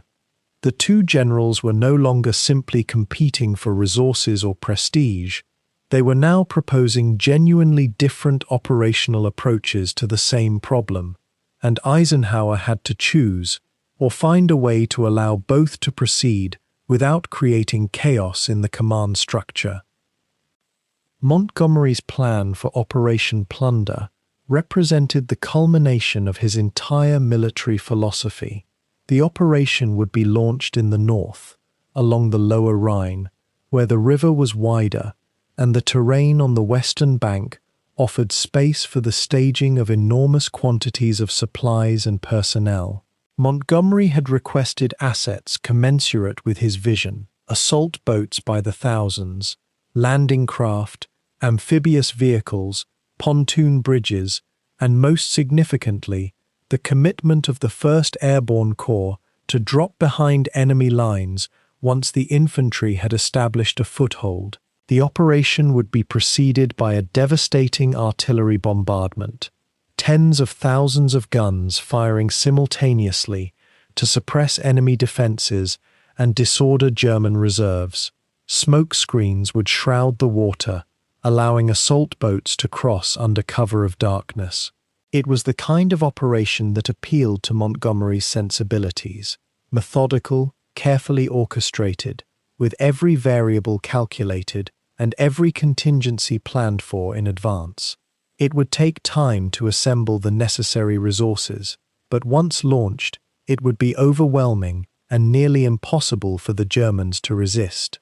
Montgomery had essentially told Eisenhower that if given the resources and the time, he could guarantee success, not a guarantee of victory, but a guarantee that the crossing would succeed because every possible element of uncertainty had been reduced through rigorous planning and lavish force deployment. Patton's proposal operated from an entirely different premise. The Third Army commander had already demonstrated that German defensive lines could be broken through and exploited if you moved fast enough and committed enough force at the right time. Patton was arguing for multiple crossings along a wide front, using lighter assault boats and less elaborate preparation. The 24th Corps and the 12th Corps would cross at Oppenheim and other points south of Montgomery's target zone, moving with the speed that had become the hallmark of the Third Army's operations. Patton believed that German reserves were stretched too thin to prevent crossings all along the river, that if you moved quickly enough and in enough places simultaneously, the German command would be paralyzed by the multiplicity of threats. More significantly, Patton was arguing that time was more important than heavy preparation, that while Montgomery was carefully assembling his forces, the Germans would have time to move reserves northward to defend against whatever plunder operation was coming. But if Patton struck first, or struck simultaneously at multiple points, he could be deep into German territory before Montgomery's great assault even began. It was aggressive, it was risky, and it required a willingness to accept casualties and complications in exchange for speed and the seizure of initiative. Eisenhower's dilemma was real and profound. Both plans had merit, and both reflected genuine military logic. Montgomery's approach minimized risk. Patton's maximized opportunity. The Supreme Commander could not afford a failure at this stage of the war. A costly repulse at the Rhine would hand propaganda victories to the Germans, demoralize the Allied public, and waste resources that were urgently needed for the final push into Germany.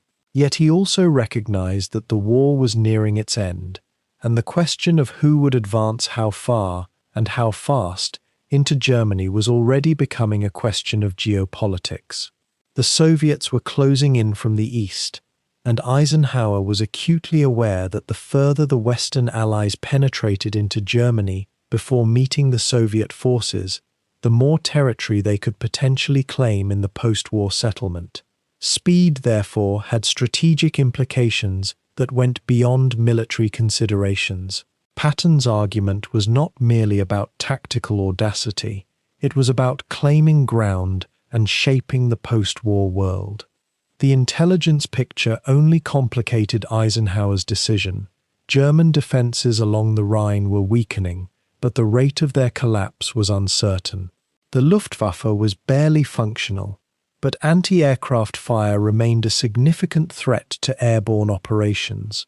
German ground forces were a mixture of exhausted veterans, desperate last-stand units, and conscripted Hitler Youth soldiers with little training and less motivation. Some units would fight fiercely, others would surrender at the first serious pressure. German reserves were being pulled toward the Rhine, but the pace of their movement and their capability to mount coordinated counterattacks were unknowns. Eisenhower had learned, through bitter experience in Normandy and beyond, that the fog of war rarely lifted as cleanly as planners hoped, and that operations that looked straightforward in planning tense often became desperately complicated when men started dying. Both Montgomery and Patton were asking him to place enormous bets on their respective visions of how the operation would unfold, and both were asking him to commit irreplaceable resources on the assumption that their plan would work. Eisenhower made his decision in early March 1945. He would approve both operations. Montgomery's Operation Plunder would proceed as planned, with the resources and support he had requested. But Eisenhower would also authorize Patton to begin his crossings, allowing the Third Army to move as soon as it could establish assault boats and bridge sites south of the main plunder operation. The Supreme Commander's reasoning was typically pragmatic and politically savvy. By authorizing both operations simultaneously, he avoided the perception of playing favorites between his British and American commanders. He maintained the principle that audacious operations should be pursued when the opportunity existed. And most importantly, he created a situation where the two approaches could actually complement each other. If Patton's southern crossings succeeded, they would pull German reserves away from Montgomery's northern operation, making plunder easier. If Montgomery's massive assault in the north succeeded, it would anchor the northern flank and prevent German reserves from massing against Patton's advance eastward. Yet Eisenhower's decision was also, on some level, an abdication of command. By saying yes to both generals, he was allowing them to proceed in a way that would inevitably create competition and friction between them. He was essentially ratifying Patton's argument that speed and multiple pressure points were as valid as Montgomery's insistence on overwhelming force and careful coordination. The decision reflected Eisenhower's genius for holding together a coalition of strong personalities, but it also meant that the outcome of the Rhine crossing would now be determined not just by military logic, but by the rivalry, ambition, and operational choices of two generals who had never fully trusted each other and who now had license to prove their respective philosophies correct. The authorization of simultaneous operations transformed the Rhine crossing from a single coordinated event into something closer to a competition. Both Montgomery and Patton now understood that their performance during these next few days would be judged not just by whether they succeeded in crossing the river, but by how quickly they did it and how decisively they exploited the crossing once it was achieved. Eisenhower had given them both what they wanted, approval and resources, but he had also launched a dynamic that would produce some of the most rapid and ambitious military maneuvers of the entire European campaign. The two generals had been rivals before, but now they were competitors in the truest sense, and the Rhine had become not just a battlefield, but a stage upon which their opposing philosophies would be tested simultaneously. The final preparations for both operations now accelerated in earnest. For Montgomery, this meant the final assembly of thousands of assault boats, the positioning of artillery pieces that would number in the tens of thousands, and the coordination of complex timelines for the movement of troops and supplies. For Patton, it meant pushing his commanders to identify crossing sites, to requisition whatever boats and bridging equipment could be found, and to prepare the Third Army for movement on short notice. Both armies were now essentially mobilized for the greatest river crossing operation of the entire war, and both were preparing to cross simultaneously. Eisenhower's decision meant that on the night of the 23rd of March 1945, a single river would become the stage for two different visions of how to wage war, and two generals would demonstrate, each in his own way, what it meant to command an army at the moment of victory. The Supreme Commander had made his choice, and now history would judge whether it was the right one. Eisenhower had split the difference, approved both plans, and in doing so had created the conditions for one of the most remarkable episodes of the war's final weeks. The Rhine crossing would proceed not as Montgomery had envisioned it, as a carefully orchestrated, overwhelming, unified assault, but rather as a series of crossings along a wide front, with multiple armies pushing across simultaneously, each trying to move faster and further than the other. The German defences were about to face not one coordinated assault, but several simultaneous ones, each approaching from a different direction and each determined to succeed. It was an unconventional decision, made by a commander who had learned that unconventional circumstances sometimes demanded unconventional solutions, and it would produce results that neither general could have anticipated, in a crossing that would reshape the final weeks of the European war and demonstrate, once and for all, which philosophy of warfare would prevail in the closing moments of Germany's defeat. The Rhine was not merely a geographical obstacle, it was an engineering problem on a scale that had only been attempted a handful of times in modern warfare. Crossing it would require not just soldiers and courage, but a staggering orchestration of machines, materials, and men working in perfect synchronization. What Field Marshal Montgomery envisioned was not a desperate scramble, but a carefully choreographed assault that would overwhelm German defenses through sheer logistical superiority. The question was whether the Allies could assemble and position everything they needed before the moment of attack. The answer would determine whether Operation Plunder succeeded as a controlled breach or descended into chaos on the water. Weeks before the first soldier would wade into the cold Rhine current, British and American engineering officers were working backward from a single date in late March. They needed to calculate how many assault boats would be required to move the 1st Infantry battalions across the river. They needed to determine where pontoon bridges could be constructed, how long they would take to build, and what defensive positions German artillery would likely target. They needed to account for weather. The Rhine in early spring was fast and dangerous, swollen with snowmelt from the Alps and the surrounding hills. Every calculation had to assume that nothing would go according to plan, because in war, nothing ever does.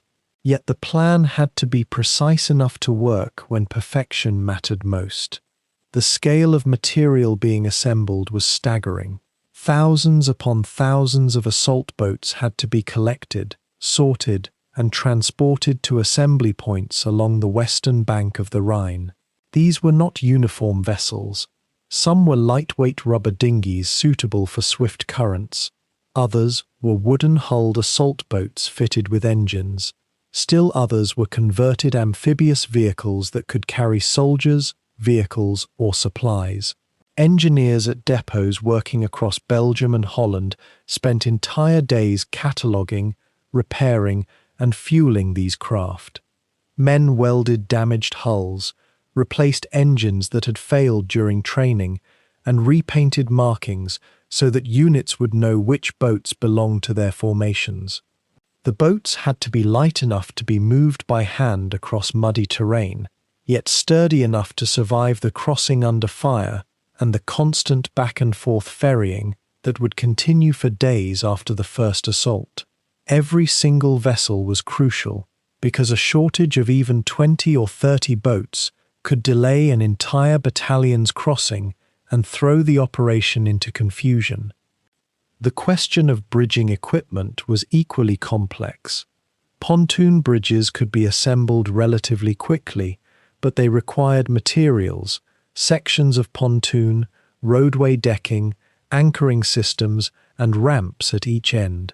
Bailey bridges, the prefabricated steel structures that had become the backbone of Allied mobility, were heavier and more time-consuming to construct, but they could carry tanks and heavy trucks without fear of sinking. Supply officers had to calculate exactly how many vehicles per hour would need to cross the Rhine in the days following the initial assault. They had to determine how many bridges would be required to handle that traffic without creating fatal bottlenecks. They had to position bridging equipment at specific locations along the river, accessible enough for engineers to work on them, but hidden enough from German observation to avoid pre-attack bombardment. Engineers worked in the dark, using blackout lights and hand signals, assembling bridge sections in fields and forests so that when the order came, teams could move them to the water's edge and begin construction almost immediately. Artillery ammunition presented another logistical puzzle of immense proportions. Montgomery's plan called for a massive bombardment before the crossing commenced. Guns of all calibers, from field artillery to heavy howitzers, would pour fire on German defensive positions on the eastern bank to suppress enemy fire and create smoke screens for the assault boats. The weight of ammunition needed to sustain this bombardment for hours, and then to support the troops as they advanced inland, was measured in thousands of tons. Supply depots had to be established near the gun positions, with ammunition trucks constantly shuttling back and forth to keep the guns supplied. Each truck had to be carefully routed to avoid congestion on roads that were already packed with traffic. Ammunition had to be stacked, sorted by caliber and fuse type, and kept under guard to prevent accidents. A single truck turned over in the mud, a single accident with explosives, and the carefully planned ammunition schedule would be disrupted. Officers responsible for ammunition supply knew that their failures could directly cost soldiers' lives. The coordination of vehicles presented yet another challenge. Thousands of trucks would be needed to move supplies from rear depots to forward positions. Jeeps would carry officers and messengers.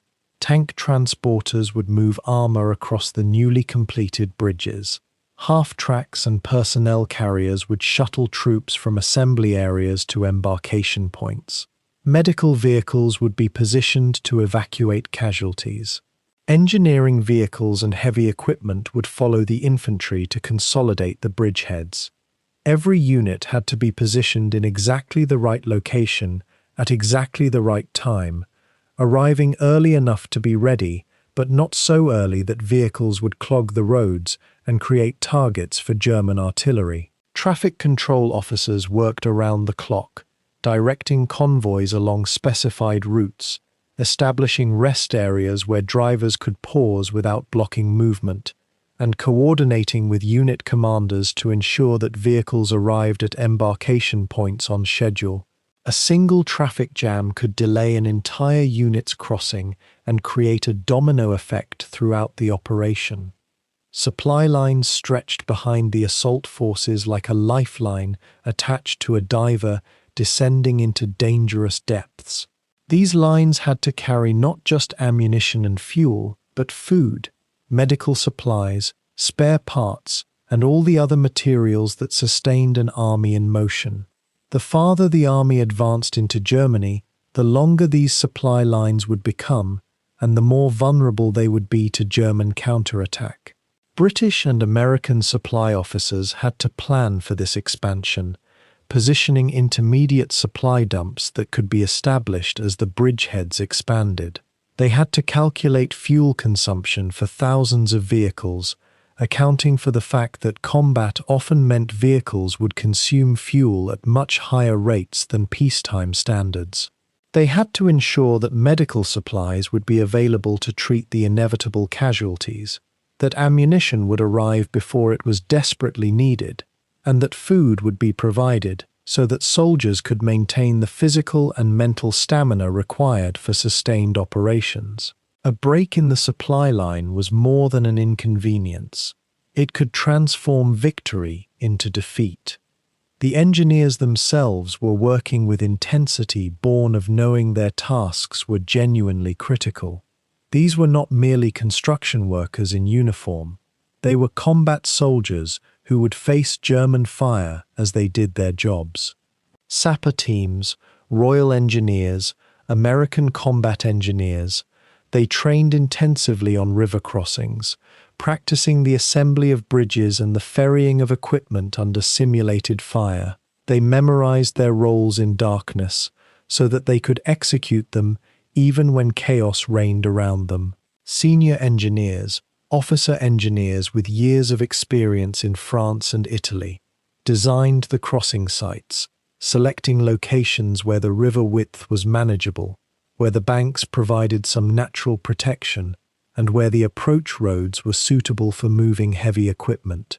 Junior engineers, many of them in their early 20s, would do the actual work, laying pontoons, driving pilings, bolting together bridge sections. They knew that the infantry's success depended on their speed and their willingness to work under fire. There was no margin for error and very little margin for caution. In the days immediately before the crossing, the pace of activity intensified almost beyond comprehension. Supply convoys moved day and night along roads that turned to mud from the constant traffic. Assembly areas that had been relatively quiet for weeks suddenly filled with troops and vehicles preparing for combat. Officers briefed their men, explaining where they would cross the river, what they would face on the other side, and what they needed to accomplish. Vehicles were loaded with supplies, checked and rechecked to ensure they would function properly under stress. Weapons were cleaned, ammunition distributed, rations issued.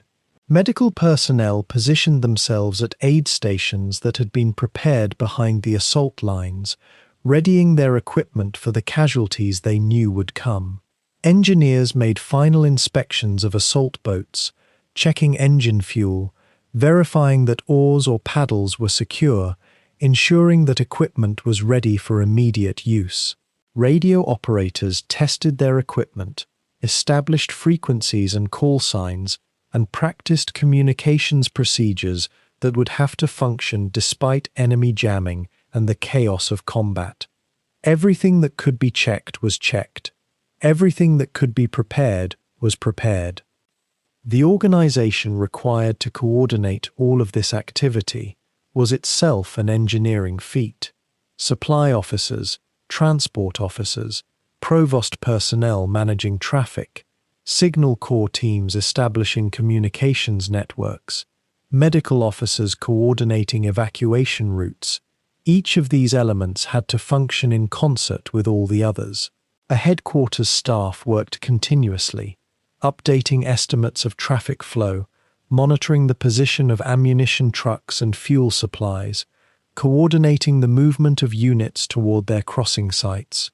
Messages flowed constantly between divisional headquarters and corps headquarters, between corps and army group, ensuring that every level of command knew where supplies were positioned and when units would be ready. Communication officers had to ensure that radio frequencies remained clear of traffic that wasn't essential, that critical messages got through, that reports of problems reached the officers who could actually solve them. The coordination of men and machines across the entire operation became a kind of dance, where every movement had to be timed precisely, where one unit's success depended on another unit's careful execution of its own tasks. The psychological weight on the officers responsible for logistics was immense. They bore no guns themselves, but they knew that soldiers would die if supplies failed to arrive or if equipment proved defective. They worked in the shroud of previous operations. Normandy had been hampered by insufficient supplies, by congestion on the beaches, by the friction that always accompanied large-scale amphibious operations. The lessons of Normandy had been studied carefully, analyzed in after-action reports, and incorporated into the planning for Plunder. Yet everyone involved understood that every operation was different, that no amount of planning could account for every possible complication. Vehicles broke down. Weather changed. German artillery sometimes hit supply convoys before they could be unloaded.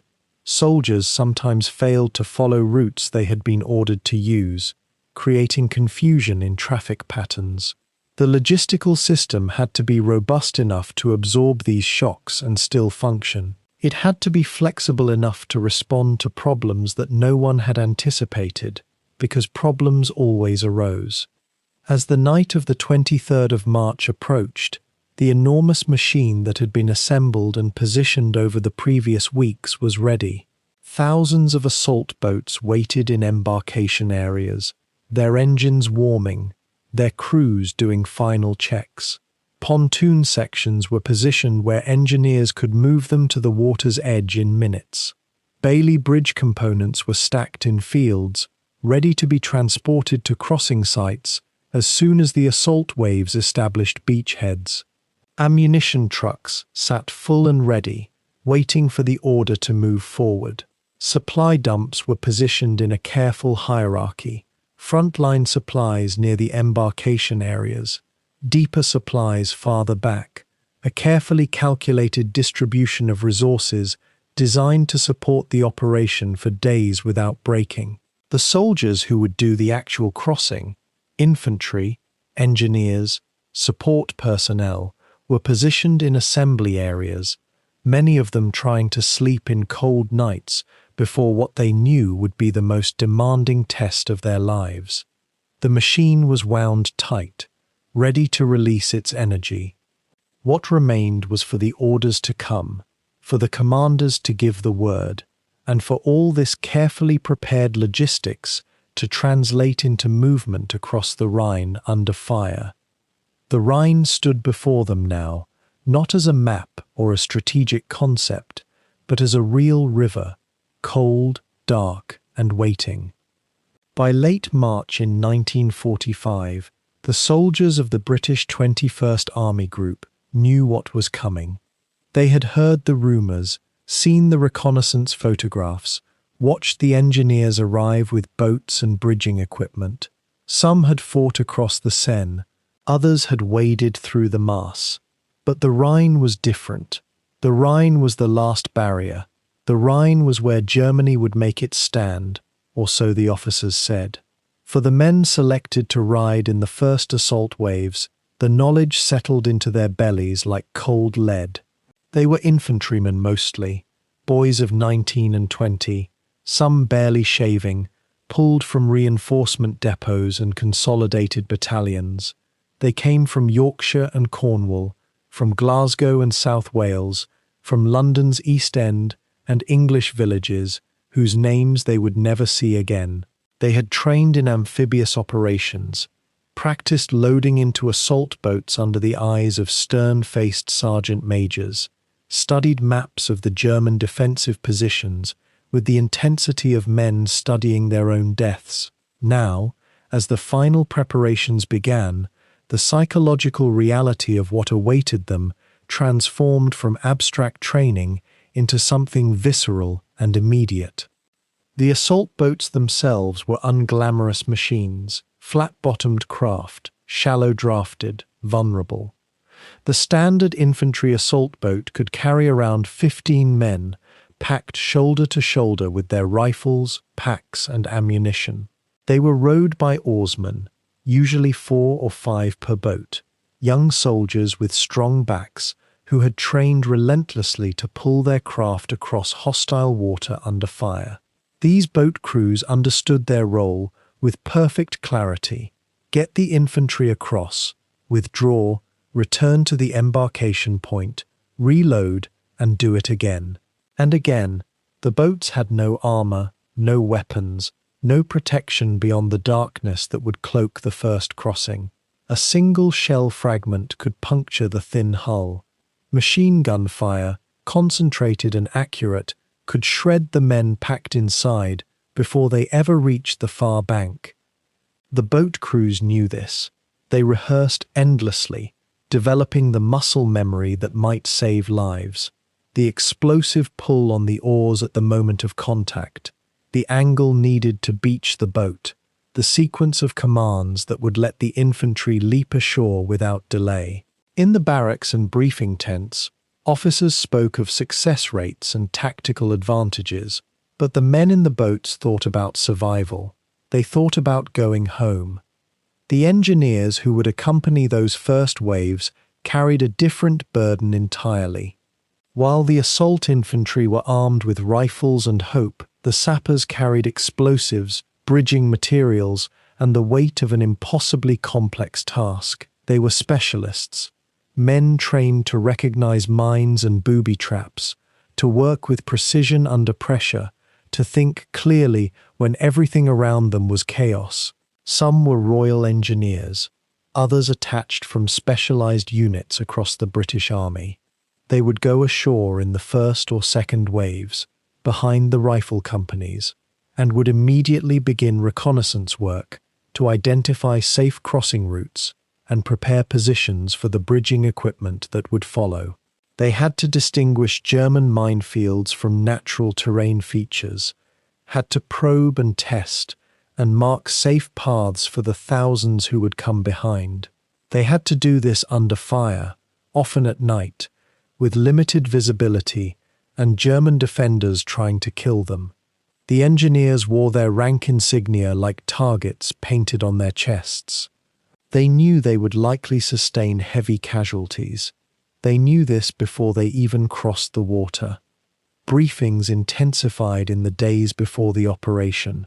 Officers gathered their men in tents and assembly areas and told them what they needed to know. The crossing would happen at night, under cover of darkness and artillery smoke. The Rhine in this sector was roughly 400 meters wide, too wide to see the far bank in darkness, which was both blessing and curse. The current was strong but not unmanageable. German defensive positions had been mapped and would be subjected to intense bombardment before the crossing began. The enemy was weak, the briefing officers insisted, their manpower depleted, their morale broken. But even as the officers delivered these reassurances, the soldiers understood the contradiction. If the enemy was so weak, why were they nervous? Why had they practiced the river crossing 20 times? Why did officers distribute extra ammunition and water ration cards before operations? Why were replacement depots being assembled at the embarkation areas? The men were young, but they were not stupid. They had seen enough of war to know that officers' confidence and battlefield reality occupied different universes. The night before the crossing, few soldiers slept. They gathered in small groups, writing letters home with hands that shook slightly. Not from fear, though fear was surely present, but from the strange electricity of anticipation. A man about to attempt something that might kill him develops a peculiar clarity. He writes down thoughts that suddenly seem urgent, things he had never expressed to the people he loved. He rereads letters from home, looking for proof that the world he came from still existed somewhere beyond this war. The chaplains moved through the camps, offering quiet prayers and words of encouragement. Some soldiers attended services. Others simply sat in the darkness smoking cigarettes they did not entirely remember lighting. Officers and sergeants double-checked kit one more time. Magazines loaded, rifles cleaned, grenades secured, entrenching tools attached. Everything had been checked dozens of times already, but repetition was a form of prayer for men with no other certainties. The boat crews went through their own preparations with the ritualistic precision of men who understood that their proficiency might determine whether their passengers lived or died. Oarsmen tested the oars, checked the joints where the oars connected to their locks, verified that the boats had no leaks or cracks that had developed during transport. They were silent mostly, focused. These were men who had been selected for their strength and their reliability. Many had backgrounds in rowing clubs or coastal work before the war. They understood water in a way that landlocked soldiers did not. They knew what currents could do, what wind conditions meant, how to read subtle shifts in water movement. They also knew that knowledge and strength meant nothing against an artillery shell, but they did not speak about that. They checked their oars and their boats and tried not to think about the moment when German spotlights would illuminate them on the water, before the smoke screens could obscure their position. As darkness approached on the 23rd of March, the soldiers who would make the crossing moved toward their assembly areas in an almost dreamlike procession. The roads and footpaths filled with columns of men in single file, their webbing and packs creating a rhythm of movement that felt simultaneously chaotic and carefully orchestrated. They were guided by officers and sergeants using shielded flashlights directed to the embarkation points where they would wait in the darkness for the signal to move to the boats. The noise was extraordinary. The rumble of vehicles, the murmur of thousands of men speaking in low voices, the occasional bark of a command, the sound of equipment settling. The smell was overwhelming too. Cigarette smoke, damp uniforms, the sharp tang of gun oil and metal. Some men were pale, their faces blank with concentration or shock. Others maintained a forced casualness, joking in the manner of soldiers everywhere, pretending that this was just another exercise, another training operation. It was a lie they told themselves and each other, because the alternative, acknowledging the very real possibility of death, was unbearable. The intelligence officers had prepared detailed briefing materials showing the German gun positions on the eastern bank of the Rhine. Aerial photographs had been analyzed, coordinates plotted, defensive depths estimated. The soldiers studied these with the understanding that the map was not the territory. What looked like a defensive position in a photograph might be something entirely different when you were in a boat, exposed and moving slowly across 400 meters of open water. The Germans had had months to prepare their defenses. They had had time to study British tactics, to anticipate where the assault would come, to register their artillery on likely crossing points. The mathematics of it were disturbing.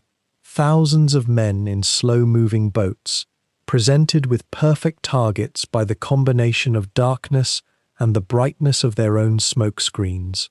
The confidence of the briefing officers began to seem less reassuring as the moment approached.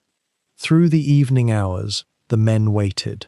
They sat in the darkness with their weapons and their thoughts, listening to the sound of the artillery preparation beginning in the distance. The British guns opened fire, sending waves of shells across the river toward German positions. The thunder of the bombardment rolling across the landscape like a storm that never moved. The waiting was its own form of agony. Time moved strangely.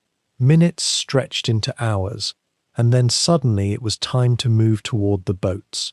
The columns that had formed on the roads now compressed toward the water's edge. Officers and sergeant majors guided the men into the assault boats with urgent whispers, trying to maintain order and speed.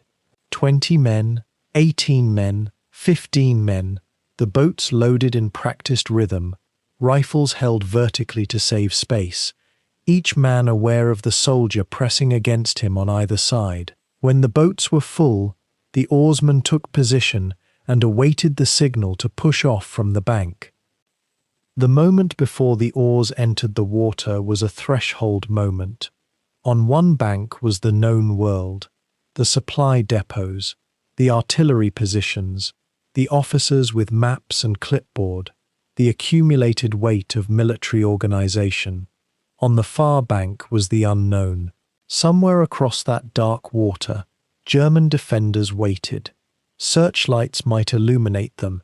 Machine gun fire might rake the boats. Artillery shells might drop from the sky. Or perhaps they would simply slip across in darkness and reach the far bank without incident. There was no way to know. The oarsmen pulled the boats away from the bank and into the current, their faces set with concentration. The infantry sat silent, gripping their weapons, listening to the water lap against the hull, listening to the sound of shells falling in the distance. They were alone now, in a way that soldiers are alone, suspended between safety and danger, between the lives they had known and something that would change them forever. Behind them, more boats were pushing off from the bank. Thousands of men were crossing the Rhine on that cold March night. The first wave was moving forward into darkness and history, toward the moment that would define the rest of their lives, if they survived it. The night of the 23rd of March 1945 arrived with a quality of stillness that seemed to hold its breath. Across the Rhine, from the Dutch border in the north to the hills above Mannheim in the south, Hundreds of thousands of men waited in darkness, British, American, Canadian, and others, knowing that within hours their lives would change forever. The river itself was invisible but present, a cold black ribbon separating two worlds, two armies, two futures. In the British sector to the north, where Montgomery had assembled his enormous force, the final preparations had already begun.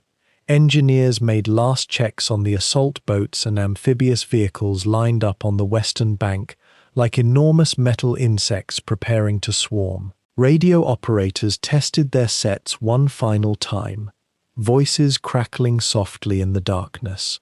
Officers moved among their men, not with speeches, but with quiet words of assurance, knowing that fear in silence can become unbearable.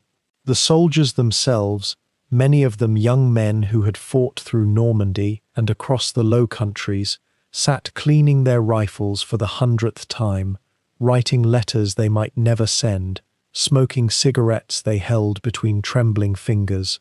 The artillery began at 0430 hours. It started not with a single gun or even a battery, but with the entire northern concentration erupting in controlled fury. Thousands of guns, field artillery, medium artillery, heavy artillery, and anti-tank guns repurposed as direct fire weapons, opened up in a carefully orchestrated barrage. The sound was apocalyptic, a continuous roar that seemed to come from the earth itself rather than from human hands. Flashes lit the night sky in rhythmic succession, turning darkness into a world of orange fire and black shadow. The ground beneath the waiting soldiers trembled with each salvo. To the German defenders on the eastern bank, the effect was deliberately calculated to be terrifying, to smash their defensive positions, to rupture their communications, to kill their artillery observers, and perhaps most importantly, to convince them that resistance might be futile.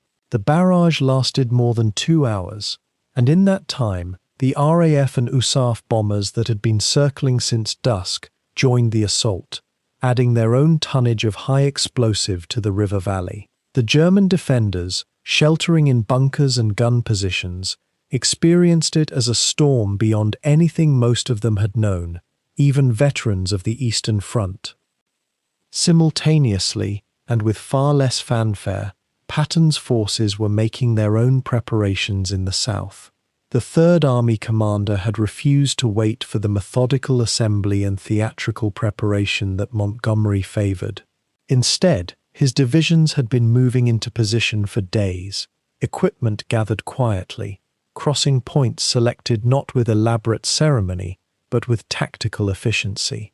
At 0300 hours, advance units of the Third Army had already begun crossing at Nierstein and Oppenheim, south of Mainz. These were not the main assault waves, they were reconnaissance forces, engineer detachments, and lightly armed infantry moving in small boats and using captured German rivercraft. The German defences in this sector were thinner than in the north, spread across a longer front, with fewer troops and less heavy equipment. Patton understood this. He had studied the intelligence reports with his characteristic intensity. His crossing would be opportunistic and aggressive, taking advantage of German weakness rather than attempting to overwhelm prepared defences through sheer weight of firepower. No massive barrage preceded his assault. Instead, the crossing began almost as quietly as a military operation of such magnitude could begin, with boats pushing out into the darkness and men rowing across a river that had become enemy territory. By 0500 hours, the main assault waves in Montgomery's sector were pushing off from the western bank. The smoke screen, laid down by artillery and smoke generators, had turned the river into a ghostly thoroughfare where shapes moved like phantoms through white mist. The boats were crammed with soldiers, each man wearing his equipment, each man clutching his rifle, each man aware that the water around him was no longer simply water, but a potential grave. The assault craft moved in organized waves, their engines or oars carrying them toward the invisible eastern bank. Above them, the German defensive fire began to intensify. Artillery, mortar fire, and machine gun fire reached out from the darkness across the river. Some boats were hit immediately. Men fell sideways into the cold water, equipment dragging them down. Other boats pressed forward, their soldiers huddled low, returning fire across the water with rifles and Bren guns aimed at the flash of German weapons. The current of the Rhine, more powerful than many had anticipated, pushed some boats downriver, forcing boat crews to angle their approach to compensate. It was confusion, fear, and determination all combined in the darkness. Soldiers doing the job they had been trained for, moving toward an enemy they could barely see, accepting casualty as simply a price that had to be paid. In the southern sector, Patton's crossing unfolded with different rhythms but equal courage. The American soldiers found that in some places the German resistance was minimal, almost allowing them to secure their footholds without significant casualties. In other places, particularly where German units had maintained better cohesion and retained artillery support, the crossing became a bitter firefight, with boats taking fire from multiple directions. The American assault boats were often lighter and less heavily armed than their British counterparts, and the men rowing them had to rely on speed and aggression rather than the weight of supporting firepower that Montgomery's forces enjoyed. Yet this very lack of heavy preparation seemed to suit the American temperament and training. Officers and non-commissioned officers moved men forward with a kind of controlled urgency, establishing small perimeters on the eastern bank, suppressing German positions with concentrated fire, and then pushing outward to expand the beachhead. The water was cold. Men who fell in and managed to reach the far bank emerged soaking and shaking, but they kept moving because stopping meant death. By the time the first light began to appear in the east, thousands of American soldiers had crossed the Rhine in the south, facing a German defense that was already showing signs of collapse. The first hours after dawn revealed the scale of what had been achieved. In Montgomery's sector, the heavy smoke had cleared enough that reinforcements could be seen crossing in endless waves. By mid-morning, British sappers and American engineers from the supporting forces had begun placing the first pontoon bridges, massive floating roadways, held in place by cables and anchors, designed to carry the weight of tanks and trucks. German artillery continued to bombard these construction sites, and engineers died during the work, but the bridges grew as the morning advanced. The Bailey bridges, prefabricated steel structures that could be assembled with remarkable speed by trained engineers, began to appear beside the pontoon bridges, offering redundancy and greater carrying capacity. The German defensive fire, which had been concentrated and heavy during the night assault, seemed to lose coherence as the morning wore on. Surviving German defenders were either being overwhelmed by the sheer numbers of attackers or pulled back by German officers attempting to consolidate a new defense line further inland. Radio traffic from German headquarters revealed confusion about the scale of the assault and uncertainty about where the main attack would develop. Patton's forces, having secured their initial footheads with fewer men and less spectacular preparation, were already pushing inland with aggressive speed. Infantry was moving beyond the immediate beachhead, searching for German artillery positions and attempting to prevent German reserves from counter-attacking the crossing sites. Vehicle crossings, using the lighter bridging equipment available to the Americans, were beginning to establish themselves by late morning. The American philosophy of speed and exploitation was proving effective in this moment. They had established enough force across the river that the German position had become untenable. Patton himself was present at one of the crossing sites, having made the journey to the front to witness his plan in action. Photographs from the day show him standing near the water's edge, binoculars in hand, watching his soldiers continue the crossing, a look of intense satisfaction on his face. The crossing that he had pushed for so vigorously was succeeding, and succeeding in a way that vindicated his tactical instincts and his willingness to take calculated risks. By the end of the 24th of March, more than 400,000 soldiers had crossed the Rhine. The exact figure would become a point of minor contention between the Allied commands, Montgomery and Patton both claiming that their sector had achieved greater success, that their men had fought harder, that their crossing exemplified superior tactics. In truth, both had succeeded, and they had succeeded in fundamentally different ways.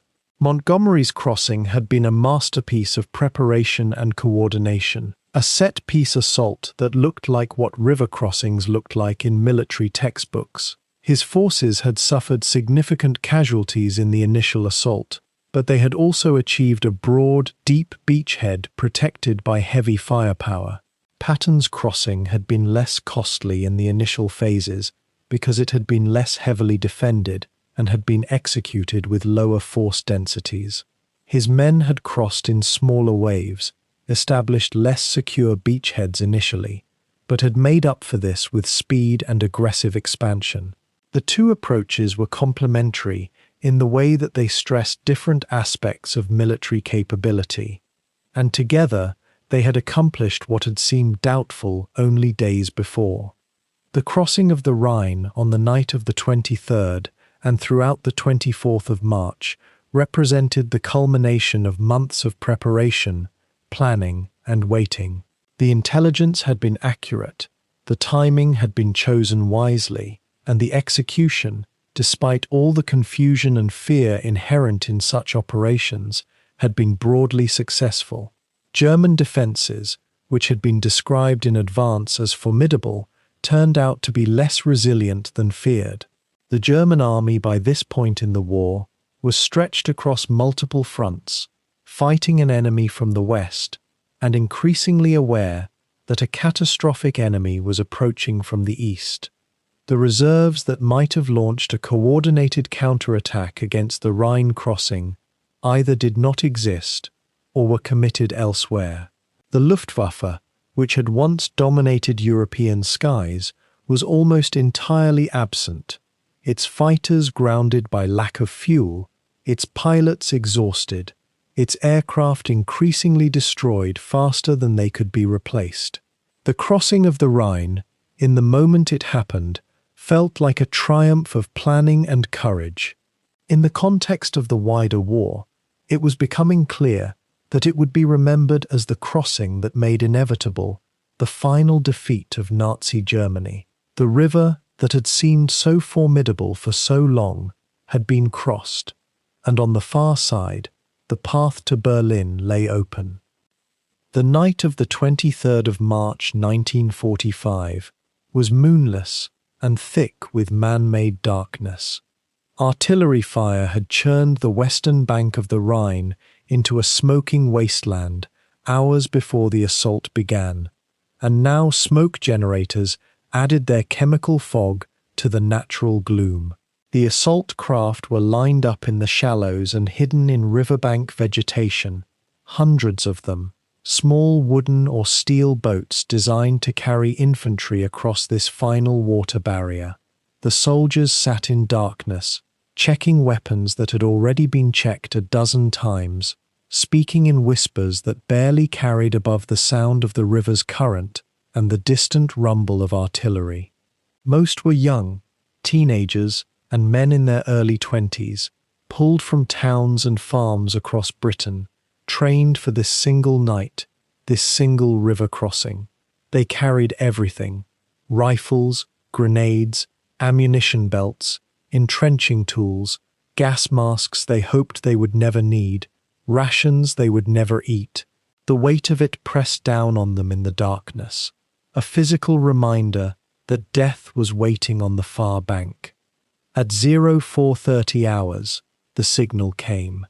Engineers began pushing the first wave of assault boats into the water, and the infantry scrambled aboard, crouching low, keeping their movements silent and swift. The boats slid into the current, oars and engines pushing against the Rhine's pull, and for the first few moments there was only the sound of water and breathing and the creak of overburdened vessels. The darkness held. Then, when the boats were perhaps halfway across, maybe 300 meters from the eastern bank, the German defenders opened fire. It was as if someone had flipped a switch from peace to war in a single second. Machine guns on the far bank erupted in stuttering bursts, and tracer rounds, red and yellow lines of fire, stitched paths across the water toward the boats. Artillery guns, registered on the river weeks or months earlier, sent their shells arcing down, and when they hit water and men and wood simultaneously. A direct hit on one of the assault boats created a moment of violent chaos. The boat simply ceased to exist as a coherent object. It became fragments, splinters, and bodies thrown into the freezing water. Men screamed, but their voices were swallowed by the volume of the bombardment. Another boat was hit along its side, and water poured in faster than the men aboard could bail it out or row toward shore. Officers were shouting orders that could not be heard over the noise. Soldiers were trying to return fire from boats that were pitching and rolling, and the mathematics of it were brutally simple. A man holding a rifle could not also hold onto the sides of a moving boat in a current. Some men fell in the water deliberately, hoping to reduce the target profile of their vessel. Others fired anyway, the recoil driving them backward, and some fell overboard and were swept downstream, their heads disappearing beneath the surface. Yet the sheer weight of numbers began to tell. The German defenders were firing at dozens of targets, and even with excellent fields of fire and prepared positions, they could not hit all of them. Some boats made it through the gauntlet, their bows scraping the muddy eastern bank as their occupants leaped out and began wading toward the shore.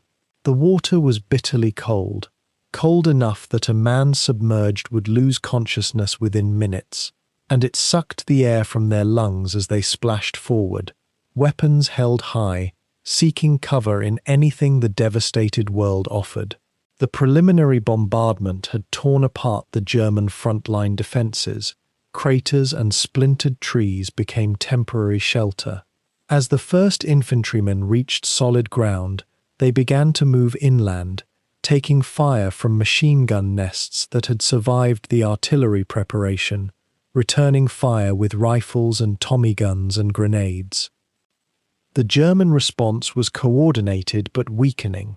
The defenders were a mixture of experienced soldiers and conscripts, some of them older men who had survived the entire war, others barely old enough to shave, pulled from Hitler Youth battalions and given rifles only weeks before. The artillery fire coming from the German side was sporadic now. Ammunition was rationed, and commanders understood that this was likely the last battle many of them would fight. But what fire they did throw was accurate and deadly. A British platoon that had successfully crossed and was moving through a ruined village lost half its men to a machine gun hidden in a cellar. The survivors returned fire, and eventually grenades went down into that cellar, and the machine gun fell silent, and the survivors kept moving because there was nothing else to do. Behind the first wave, more boats were pushing off from the western bank. The crossfire had not stopped. If anything, it intensified as German reserves moved into the line and added their weapons to the defense. But experience was teaching the soldiers what to do. Some boats moved in tighter formation, using smoke from earlier hits to mask their movement. Others spread out, making themselves harder targets. A few were hit, splintered apart or sunk, and the men inside them either swam or sank or climbed onto pieces of wreckage and drifted downriver. Those who made it to shore did so wet, freezing, gasping, and adrenaline-soaked, and they immediately began forming defensive positions because they understood that the German counterattack would come.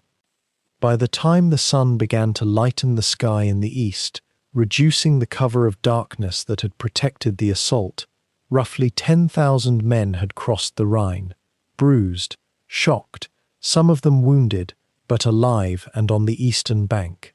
They held a bridgehead perhaps 800 meters deep and maybe 2 kilometers wide, a fragile foothold on German soil, a beachhead that could still be counterattacked and destroyed if the German reserves reached it in sufficient force. But the engineers had also been working through the night. While the infantry crossed, engineers had been preparing the components of the first pontoon bridge, calculating the current, measuring the distance, planning how to support the structure in the face of German artillery fire. They began the dangerous work of laying the first sections of the bridge across the dark water, working in pairs and teams, moving with practiced efficiency, knowing that one mistake would mean death in the cold water for the man who made it. The dawn brought a new character to the battle. Aircraft began to arrive, fighter bombers of the Royal Air Force and the United States Army Air Forces, coming to strafe German positions and provide close air support to the infantry now fighting on the far bank. The sound changed from the deep bass of artillery to the screaming roar of jet engines and the rapid-fire chatter of machine guns firing from above. German anti-aircraft guns responded, and some of the aircraft were hit, trailing smoke and fire as their pilots fought to keep them airborne long enough to bail out. But most made it back, and their presence forced German defenders to keep their heads down and prevented enemy reserves from moving into attack positions during the daylight hours. The bridgehead held. It was a fragile thing, supplied only by small boats and engineer rafts, its defenders fighting at close quarters in the ruins of German villages and in the shell craters that pocked the landscape, but it held.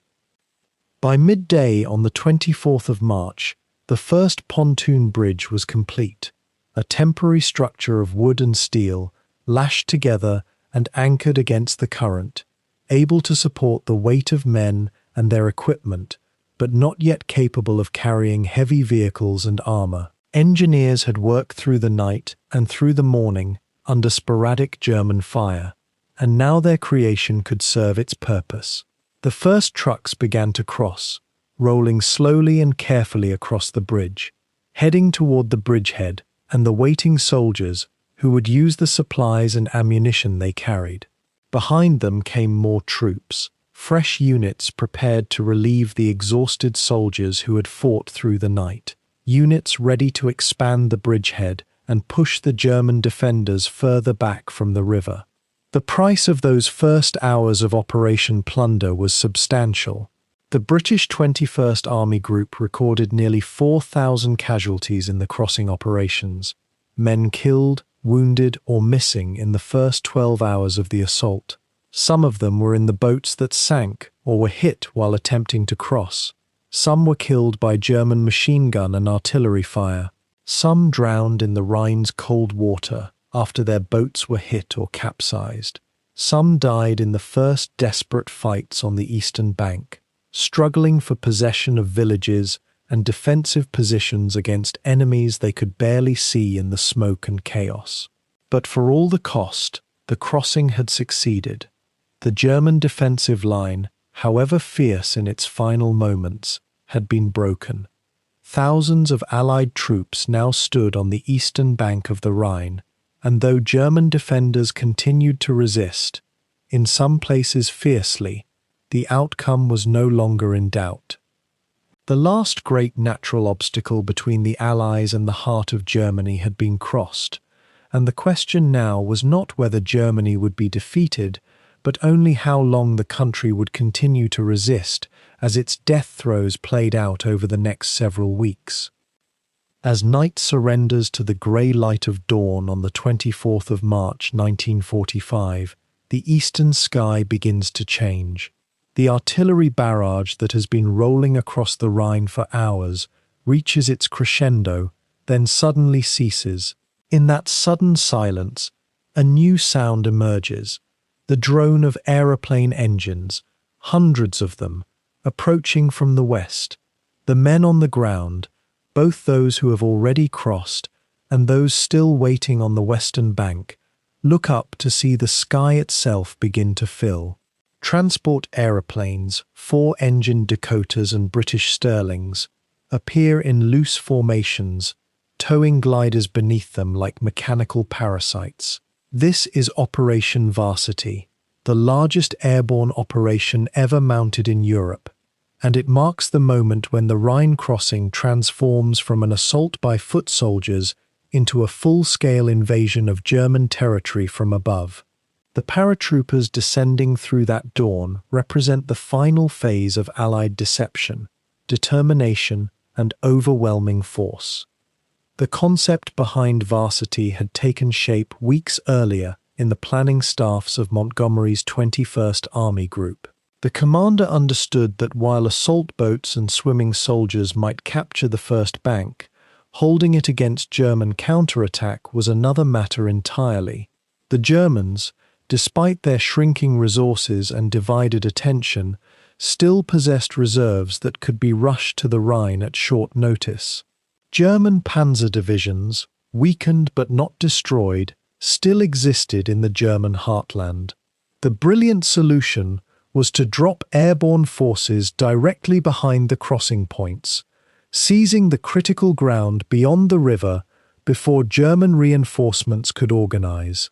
This would create what military theorists call a hammer and anvil. The assault crossing would be the hammer, pinning German defenders to the western bank, while the airborne drop would be the anvil, crushing them from behind. But the execution of such an operation required perfect coordination, tremendous courage, and the willingness to accept heavy casualties in broad daylight.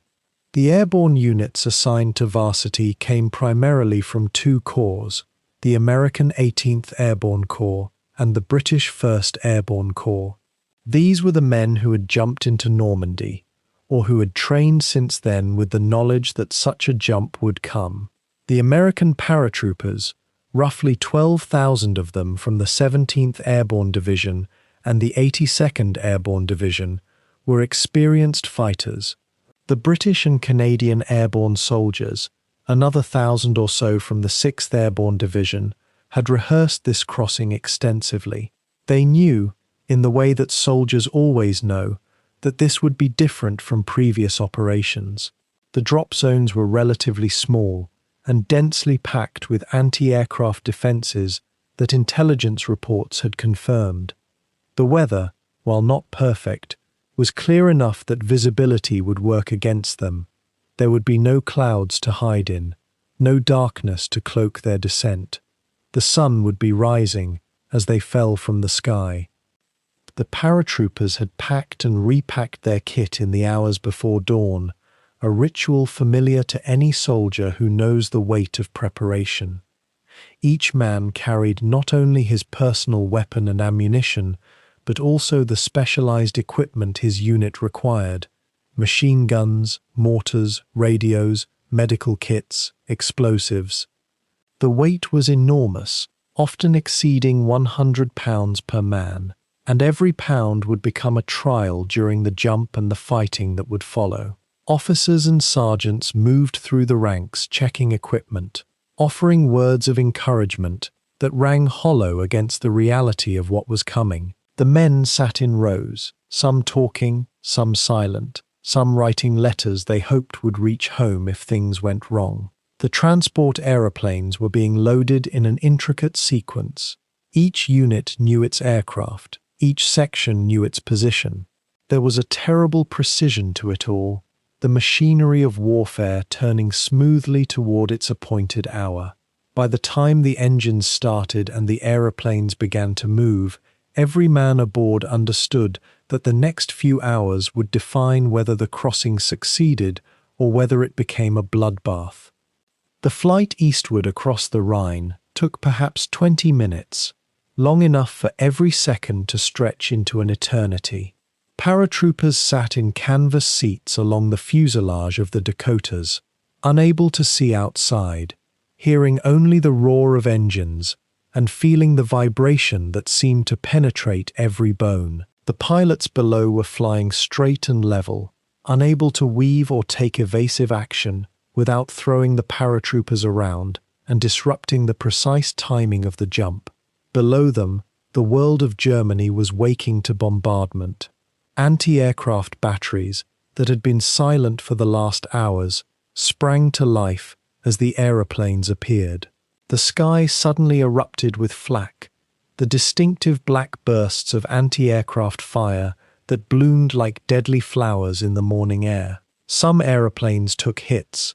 Paratroopers felt the impact and heard the rending of metal.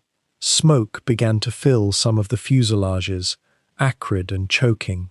The red jump light began to glow, meaning the drop zones were approaching. The jump master shouted orders that were barely audible over the noise. Paratroopers stood, checked their static lines one final time, and moved toward the open door. The moment of exit is something that changes a person forever. Thousands of young men stepped or were pushed through the open doors of those aeroplanes in the space of just a few minutes, plunging into air that was already thick with anti-aircraft fire. The parachutes opened with a sudden jerk that knocked the wind from many of them, and then the silence of descent replaced the roar of engines. For a few seconds, each man was alone with the sky, suspended between the aeroplane above and the earth below, utterly vulnerable and utterly unable to influence what would happen next. The view below was not romantic or inspiring, but terrifying. German anti-aircraft batteries were visible as points of fire, muzzle flashes winking like malevolent stars. The ground itself seemed to be moving, and men began to realize that some parachutes were already torn or damaged, that some of their comrades were falling faster than they should have been. The drop zones, when visible through the smoke and haze, were impossibly distant, impossibly small. Men who had jumped from thousands of feet were going to land in areas measured in hundreds of meters, and the enemy knew exactly where they were coming down. The casualties began from the moment the first parachutes opened. Anti-aircraft shells detonated near the descending paratroopers, shredding some of them and their parachutes with shrapnel. Machine gun fire, directed upward from the ground, created a steady stream of shots that found their marks with terrible efficiency. Some men were hit before their parachutes fully deployed. Others hung helpless beneath their chutes, their bodies riddled with bullets before they ever touched ground. The landscape below was not empty, but dotted with German defenders, anti-aircraft guns, and prepared positions. The paratroopers could do nothing but descend into it, watching the ground rise to meet them with mounting horror. Those who landed successfully in the first seconds found that the impact was brutal, the weight of their equipment driving the air from their lungs and often breaking bones. They were trained to roll, to dissipate the impact, but at that weight and speed, training only meant the difference between serious injury and immediate death. The fortunate ones got up quickly, released their parachutes, and immediately sought cover. The less fortunate lay still, their uniforms growing dark with blood on the grey morning earth. The American 17th Airborne Division landed in their assigned zone near the town of Wessel, directly north of the main crossing points. The drop was chaotic but organized, in the way that airborne operations inevitably are. Controlled chaos, where unit cohesion is maintained, even as individuals scatter across the landscape, seeking shelter and orientation. The paratroopers immediately began consolidating, moving toward the positions they had studied in the maps and sand tables during the planning phase. They attacked German anti-aircraft positions, overwhelmed them through sheer aggression and superior firepower, and began to establish a perimeter, The casualties were enormous, far higher than anyone had anticipated, but the surviving men pushed forward with the knowledge that their mission depended on speed and momentum. The 82nd Airborne Division, dropping further south, faced similar conditions and similar outcomes. German defenders were waiting for them, ready to fight with the fanaticism of men who knew that their homeland was being invaded. But the paratroopers had been trained for exactly this kind of desperate action, and their years of preparation and experience began to show as they adapted to the chaos and imposed their will through disciplined violence. The British 6th Airborne Division came down in their zone further south, closer to the original assault crossing points. The British paratroopers, many of them veterans of previous operations, demonstrated the same capacity for rapid organization and aggressive action as their American cousins. They linked up with the airborne forces already on the ground and began to clear the German defensive positions that threatened the bridgeheads. The coordination between the airborne forces and the ground forces crossing the Rhine was imperfect but functional. Units that were supposed to meet did not meet because they had landed in different places than planned. Formations that were supposed to be coordinated were instead scattered and had to regroup. But the underlying mission remained clear: secure the eastern bank, establish defensible positions, and prevent German reserves from rushing to the river. The paratroopers accomplished this through a combination of tactical brilliance, physical courage, and willingness to accept losses that by any rational calculation should have been unacceptable. By mid-morning on the 24th of March, the airborne forces had established themselves on the eastern bank of the Rhine despite fierce German resistance. They had suffered casualties that would shake even veteran units, with some divisions losing more than 1,000 men in the first hours of the landing. The drop zones that had been so carefully selected and studied turned out to be more heavily defended than intelligence had assessed. The weather, that had seemed so favorable from a visibility standpoint, had worked against the paratroopers by making them visible to every German gun within range. The tactical surprise that had been counted upon had failed to materialize, because the Germans knew that airborne operations were coming and had prepared accordingly. Yet despite all this, despite the losses and the confusion and the desperate fighting in small groups against entrenched defenders, the airborne forces held. They prevented German reserves from reaching the bridgeheads where the assault boats were still fighting to expand their positions. They secured critical road junctions and bridges that would be needed for the exploitation phase of the operation. They linked up with advancing ground forces and created a unified front that German defenders could neither break nor contain. The price paid for this success was written in the casualty lists that grew throughout the day and in the ages of the men who would never grow older than they were on that 24th of March morning. The 17th Airborne Division lost nearly 1,300 men killed, wounded, or missing in the operation. The 82nd Airborne Division suffered similar proportions of losses. The British and Canadian forces, though fewer in number, paid equivalent prices in blood. The survivors would carry the memories of that dawn for the rest of their lives: the sound of anti-aircraft fire, the moment of stepping into the open door, the sight of comrades falling around them, the smell of cordite and death that hung over the drop zones. These were young men, most of them not yet 25 years old, and many of them would never be entirely the same after those hours. Yet the strategic impact of Operation Varsity was undeniable and immediate. With the airborne forces established on the eastern bank, the German army lost any realistic possibility of counterattacking to destroy the crossing. The bridgeheads that had been so fragile in the hours after the initial assault boats touched down now had depth and staying power. Vehicles and armor could begin to cross in greater numbers, and as they did, the numerical advantage began to shift overwhelmingly in favor of the Allies. The operation that seemed so desperate in its conception and so costly in its execution proved to be the turning point that allowed the entire crossing operation to transition from assault to exploitation. By the afternoon of the 24th of March, Allied forces controlled both banks of the Rhine across a front of more than 30 kilometers. The last natural barrier protecting Germany had been breached, and the advance into the heartland could now accelerate beyond even Patton's most optimistic estimates. Operation Varsity, for all its sacrifices and its chaos, had accomplished what it was meant to accomplish. It had transformed a successful crossing into an unstoppable invasion. The river has been crossed.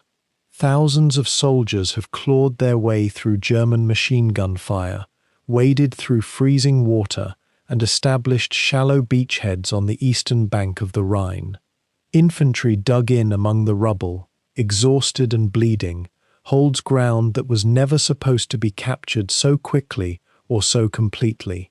But possession of ground means nothing without the ability to supply it, reinforce it, and exploit it. And for that to happen, the machines must cross. The trucks, the tanks, the artillery pieces, the ammunition wagons, all the mechanical weight of modern warfare must pour across the river. To accomplish this, structures must be built. The engineers have arrived, and their task is to turn a 500-meter gap into a highway for war, under fire, with every moment counting against them. The history of modern warfare is, in many ways, the history of engineers. From the moment the first artillery piece lands on a beach, the infantryman's job becomes clear: kill the enemy and hold ground. But the engineer's job is far more complex and far more deadly. The engineer must calculate loads, measure distances, work with precision under conditions of extreme stress, and do all of this while bullets and artillery rounds turn the landscape into chaos. On the night of the 23rd and morning of the 24th of March 1945, the Royal Engineers of the British 21st Army Group and the American Corps Engineers faced one of the most demanding river-crossing operations of the entire war. The Rhine was not narrow, it was not shallow, it was not still, and it was not undefended. Yet within hours of the first assault waves reaching the far bank, engineers began the work of constructing what would become the lifeline of the entire operation: the bridges that would allow vehicles, armor, and sustained supplies to flow across into Germany. Before any engineer drove a single piling or joined a single pontoon section, reconnaissance teams had already moved forward. These men, operating ahead of the main assault and even during the crossing itself, took measurements of the far bank, marked suitable bridging sites, and selected terrain that would support the massive structures about to be constructed. They worked in darkness, often alone or in small teams, in places where German artillery spotters might turn on them at any moment. Their work determined everything that followed. A bridge positioned too close to a bend in the river would be caught in a crossfire.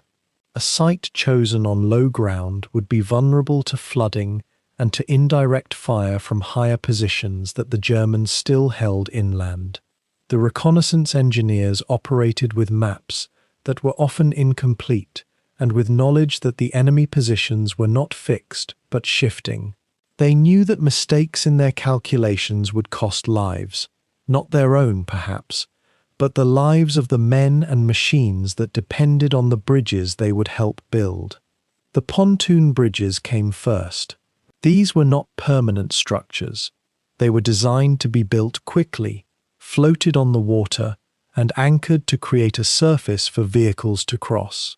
Pontoons were essentially large floating boxes, manufactured from steel or aluminum, lashed together in sections. The British used a type called the Bailey pontoon, named not after the famous Bailey Bridge but designed to work with it. American forces used similar designs. Each pontoon section weighed hundreds of kilograms and was designed to be maneuvered by small crews using poles, paddles, and ropes. The first pontoons were positioned on the western bank, ready to be launched into the water. Teams of engineers, their faces obscured by darkness and smoke, moved with deliberate precision despite the constant threat. German artillery fire, while not accurate enough to stop the operation, was accurate enough to kill individual men. The danger was not hypothetical. It was present, immediate, and lethal.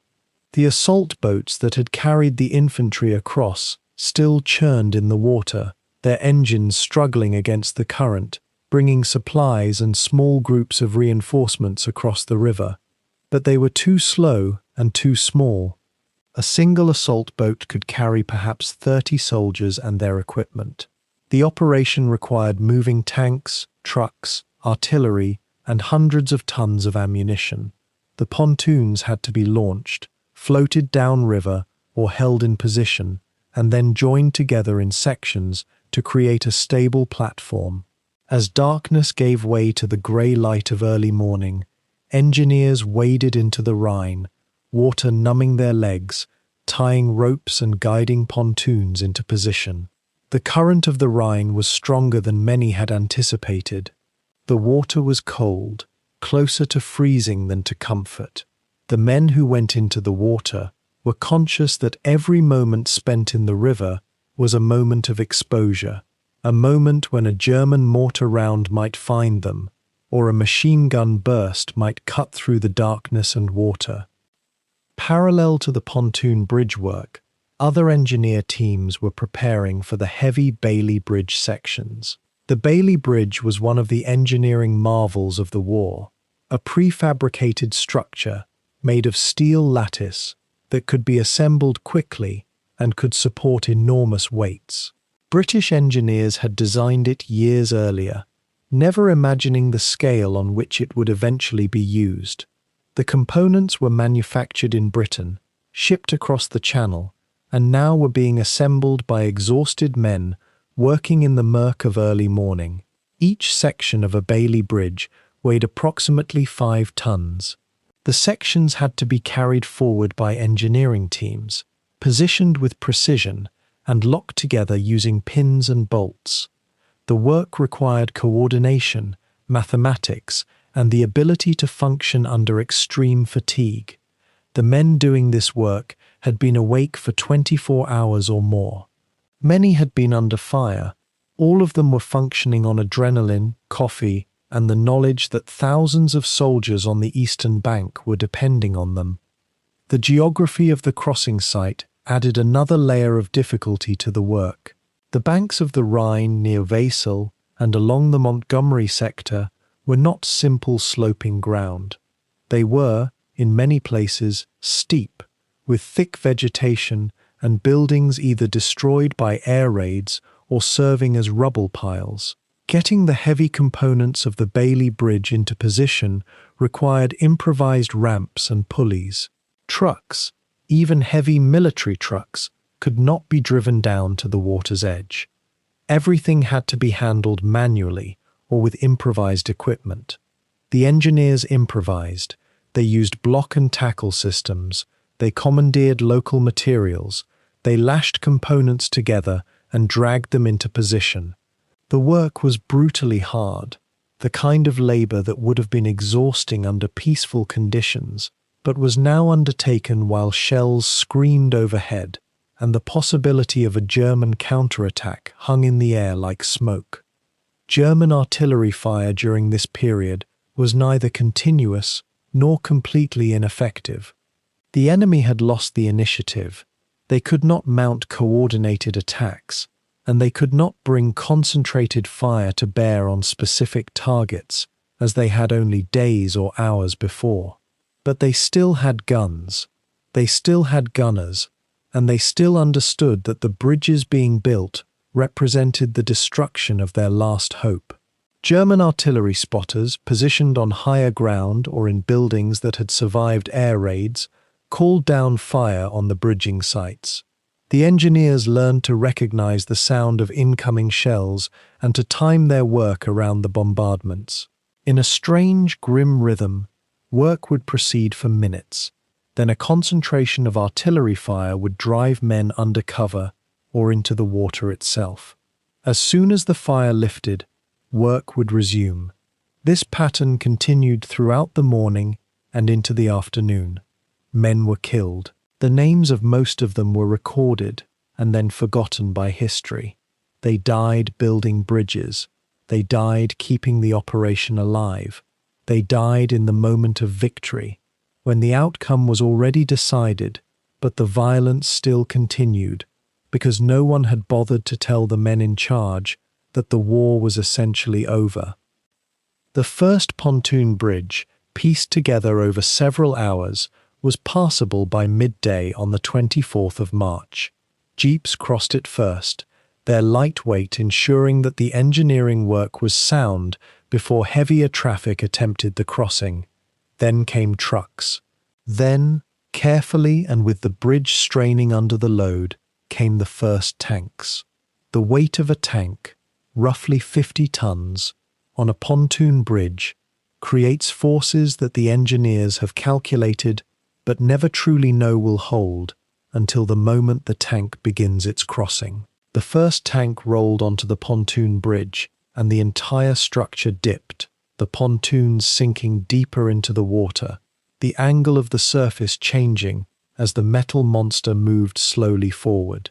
Engineers watched from the banks, ready to respond if the bridge began to fail. It did not fail. The tank reached the eastern bank, and something like a cheer went up from the men working on the bridge. They knew they had succeeded. They knew the reinforcement of the beachhead could now proceed in earnest. The Bailey Bridge took longer to construct. The components were heavier, and the standards for precision were higher, because the bridge would be supporting far more traffic and far heavier loads than the pontoon bridge.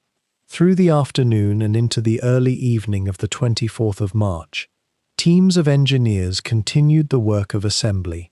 They bolted, pinned, and locked sections together in a specific sequence that had been determined long before in quiet design offices in Britain. They raised sections onto supports that had been driven into the riverbed or anchored to the banks. The work proceeded in layers, each section built upon the previous one, each team dependent on the work of the team before them. If a section was slightly out of alignment, it would cause cascading problems for every section that followed. The precision required was immense, yet the work continued under artillery fire, with men functioning on no sleep, in cold conditions, with the constant awareness that the window of opportunity was temporary and closing. By the evening of the 24th of March, the first Bailey Bridge was operational. It was not the largest bridge built that day, or in the days that followed, but it was the first. It stood across the Rhine, a structure of steel lattice connecting two nations, two cultures, two worlds. Across it moved the vehicles of war, the supplies that would sustain the advance, the ammunition that would breach the German interior. The engineers who had built it stood on the banks and watched it function, watched it carry the weight of the invasion across the river, and knew that their work, though grueling and bloody, had succeeded. More bridges would be built. The Allies would construct dozens of crossing points along the Rhine in the days that followed. But this first bridge, and the pontoon bridge before it, and the thousands of engineering decisions and actions that made them possible, represented the moment when the Rhine ceased to be a barrier and became merely an obstacle. The machinery of invasion could now proceed unimpeded. The Rhine was crossed not just by soldiers in boats, but by the full weight of modern industrial warfare, and the engineers, exhausted and battered, had made it possible. The night has passed. The smoke that rose from the eastern bank under the weight of countless artillery shells has begun to clear, and in its place comes something neither the German defenders nor the exhausted Allied soldiers have fully prepared for: daylight and the arrival of machines of war. By the morning of the 24th of March, the first foothold has hardened into something more substantial. The assault infantry who crossed in darkness and chaos, men who had waded through water that numbed their legs and dove into mud under machine gun fire, have now been joined by thousands more. The bridgeheads that seemed so fragile when established in those first violent hours have expanded. The German counterattacks, fierce and sometimes coordinated, but ultimately insufficient, have been repulsed or simply absorbed by the sheer density of Allied reinforcements pouring across the water. The ratio of forces has shifted decisively in the space of a few hours.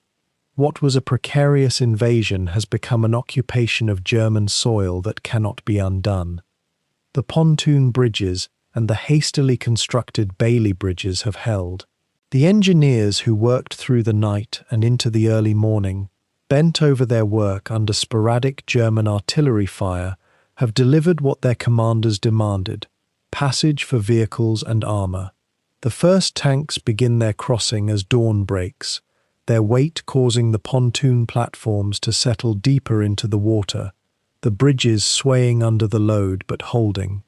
These machines represent a new phase of the operation, a shift from infantry assault to mechanized exploitation. The sound of diesel engines and the clank of tracked vehicles echo across the water, a chorus of industrial power that speaks to the vast difference between what the Germans have and what the Allies can bring to bear. Patton, watching from his command post, sees the moment he has been waiting for since the operation began. His forces, moving with characteristic aggression and speed, begin to push inland from their crossing points in the south. Unlike Montgomery's methodical expansion of the bridgehead, Patton's Third Army takes calculated risks. Units are told not to consolidate, but to advance, to keep moving deeper into German territory, to exploit the enemy's confusion and disarray. This is Patton's philosophy made concrete. Speed and audacity will break the will of the enemy more surely than careful planning. The German defenders, caught between the need to contain the bridgehead and the pressure of these rapid American advances, find their lines fracturing. Prisoners begin arriving at collecting points in large numbers, demoralized men in grey uniforms, some barely old enough to shave, others ancient in appearance, all of them aware that the end is approaching. The scale of the crossing now becomes apparent to anyone who can see it from above. The river, which just hours before was a barrier between two armies, has become a highway for war. There are boats still bringing infantry across. There are amphibious vehicles disgorging supplies and ammunition on the eastern bank. There are engineers swarming over bridge structures, making adjustments and repairs. Behind the bridges, supply columns stretch back toward the western bank and beyond. Miles and miles of trucks carrying everything that an army in motion requires. The coordination that makes this possible is breathtaking in its complexity. Someone, somewhere, has calculated the precise moment when this vehicle should arrive at the bridge, when that fuel truck should reach this location, when ammunition needs to be pre-positioned for the next phase of advance. Thousands of decisions, made by thousands of people, have come together in this single day to make possible what the German High Command believed could be prevented. The German defences along the eastern bank, which had been reported as formidable before the assault, prove more brittle than anticipated.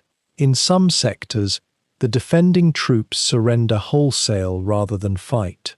In others, they conduct delaying actions, using anti-tank weapons and artillery to slow the Allied advance without committing to a last stand that they know is futile. The German command structure, already fractured by conflicting orders from Berlin and the reality on the ground, struggles to mount coordinated resistance. Some units have orders to hold at all costs. Others are told to fall back and establish new defensive lines further inland. The result is confusion that works entirely to the Allies' advantage. Patton's forces, moving fast and hitting German positions from unexpected directions, exploit this confusion ruthlessly. What should have been prepared strongpoints become scenes of hasty withdrawal and abandonment. The airborne troops who landed in Operation Varsity at dawn have secured much of the ground that the assault infantry needed to hold and expand. They came down in heavy fire, suffered casualties that would have been considered catastrophic in any earlier phase of the war. But they achieved their primary objective, preventing German reinforcements from reaching the bridgeheads in force. By the middle of the morning of the 24th, the airborne and the assault infantry have linked up, creating a continuous and deep perimeter that German counterattacks can no longer penetrate. The Germans have thrown reserves at the bridgeheads, but the scale of these reserves is inadequate to the task. Every German soldier who moves toward the Rhine crossings does so in the knowledge that Allied air power dominates the sky above him.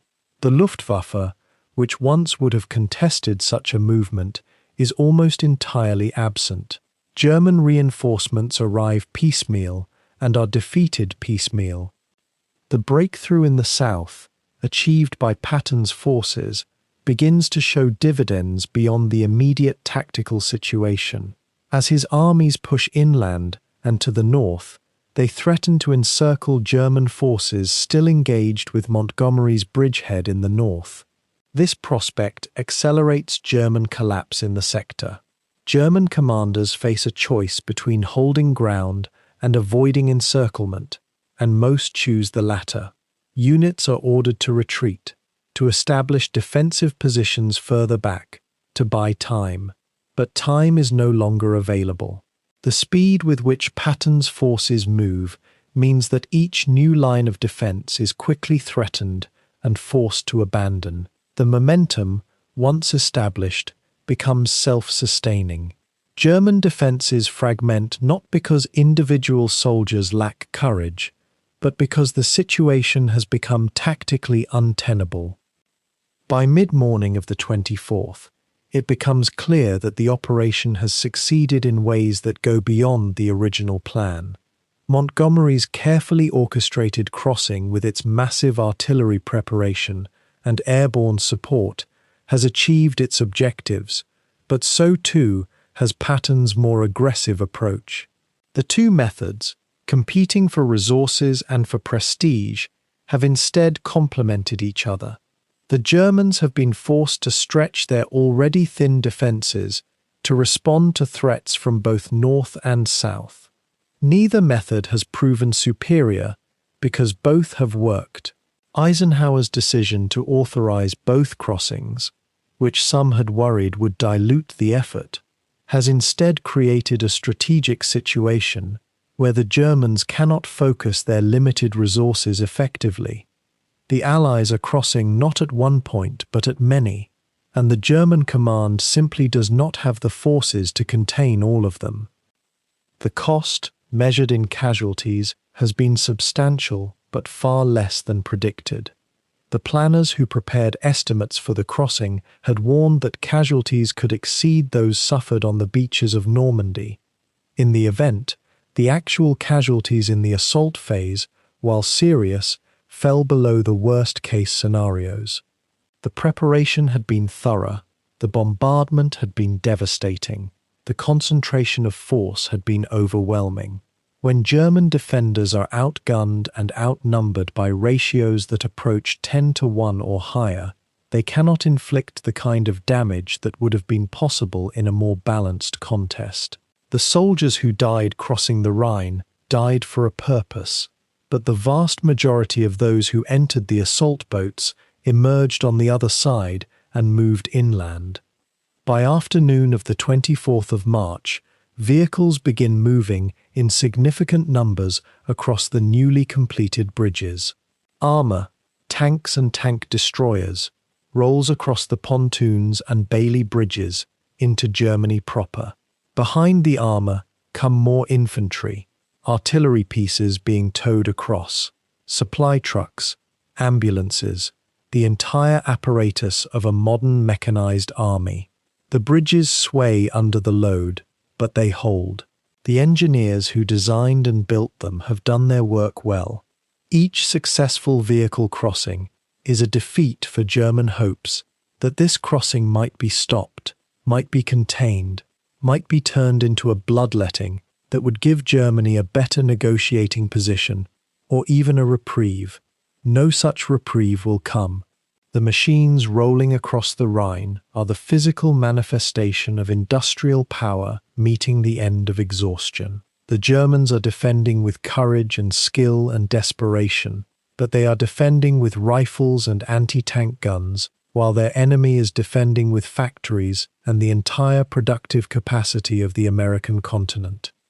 The question that dominated planning discussions only hours before, whether the crossing could be achieved, whether sufficient forces could be got across the Rhine before German counterattacks drove them back into the river, has been answered definitively.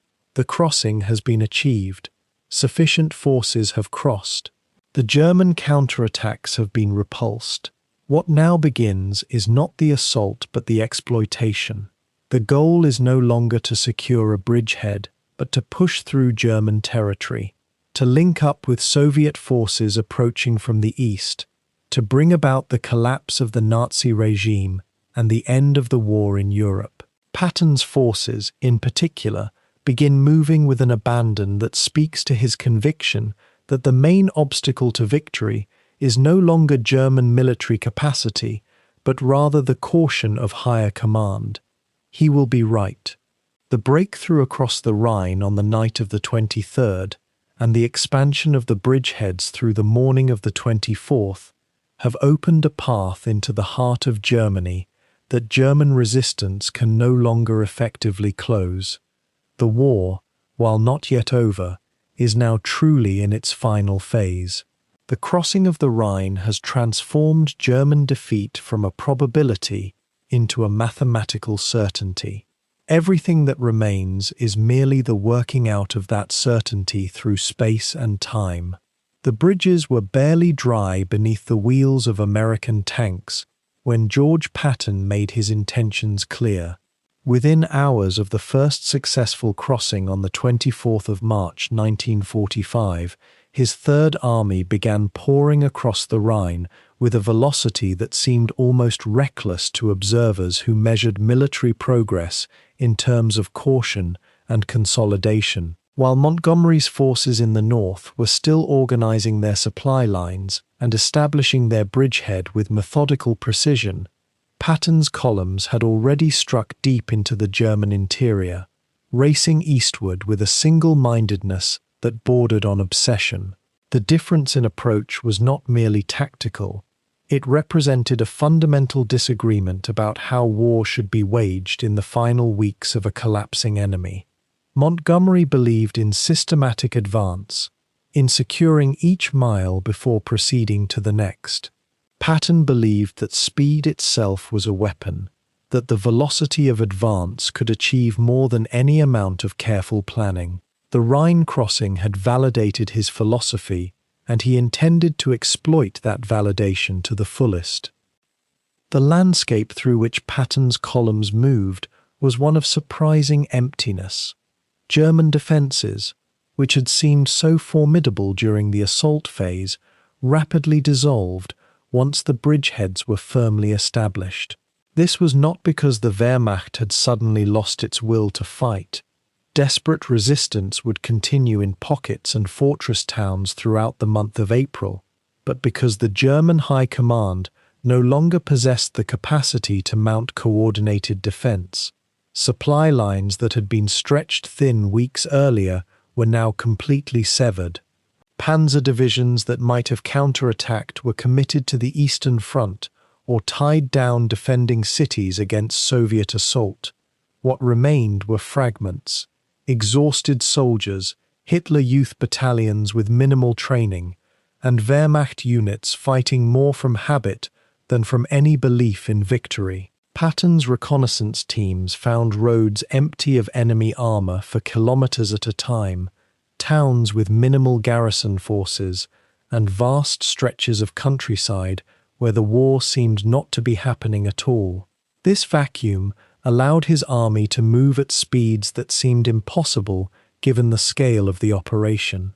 In some days, his lead elements covered 30 kilometers or more, a pace that would have been suicidal against a coherent enemy, but was perfectly suited to pursuing a foe that was ceasing to exist as an organized force.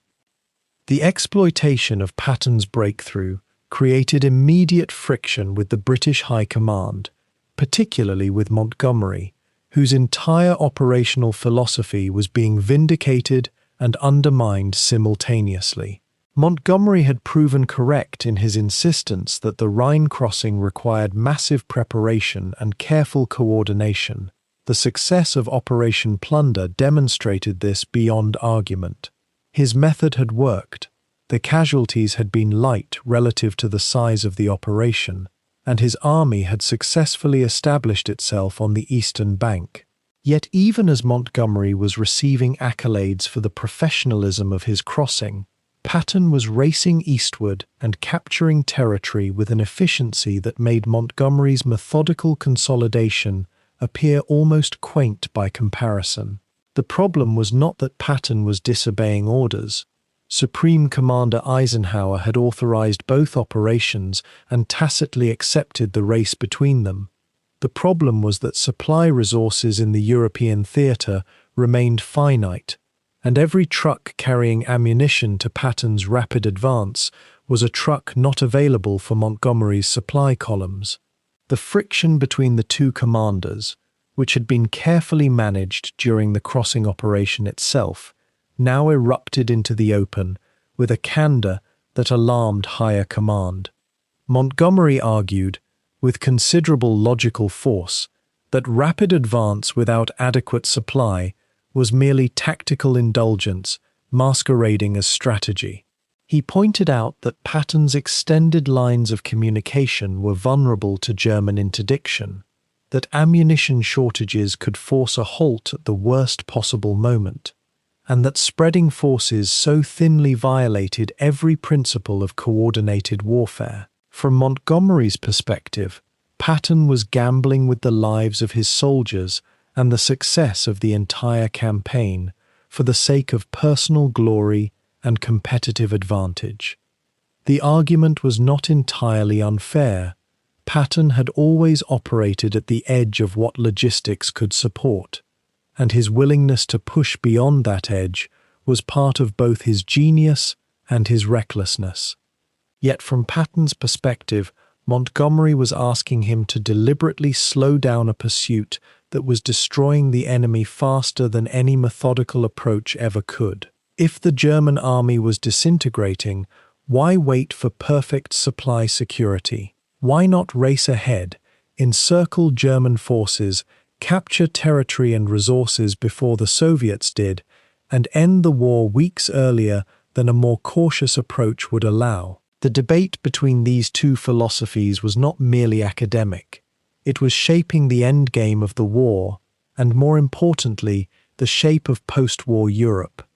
Eisenhower, caught between the two approaches and two of his most forceful subordinates, attempted to navigate a middle path that satisfied neither commander completely.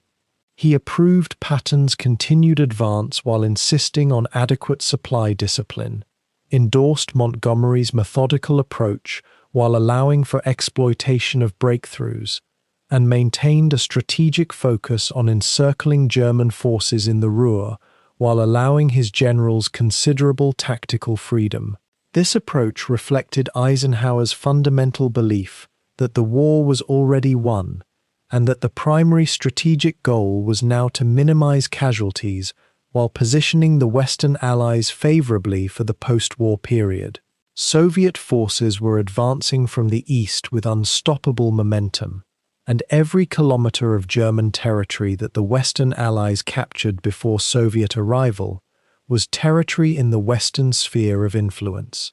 In this context, Patton's hunger to advance eastward as quickly as possible was not merely personal ambition, but geopolitical strategy, even if neither Patton nor his superiors were yet discussing it in those explicit terms. The actual movement of Patton's Third Army during the final weeks of March and early weeks of April was a logistical achievement almost as remarkable as the Rhine crossing itself. Vehicles traveled on roads barely adequate for peacetime traffic, their tires worn and engines strained by continuous operation. Fuel consumption was prodigious, and the supply columns stretched back for kilometers toward the Rhine crossings, where the bottleneck of available bridging capacity meant that ammunition and rations had to be carefully allocated and prioritized. Combat engineers worked constantly to improve roads, repair bridges damaged by German demolition or bombing, and maintain the infrastructure necessary for rapid movement.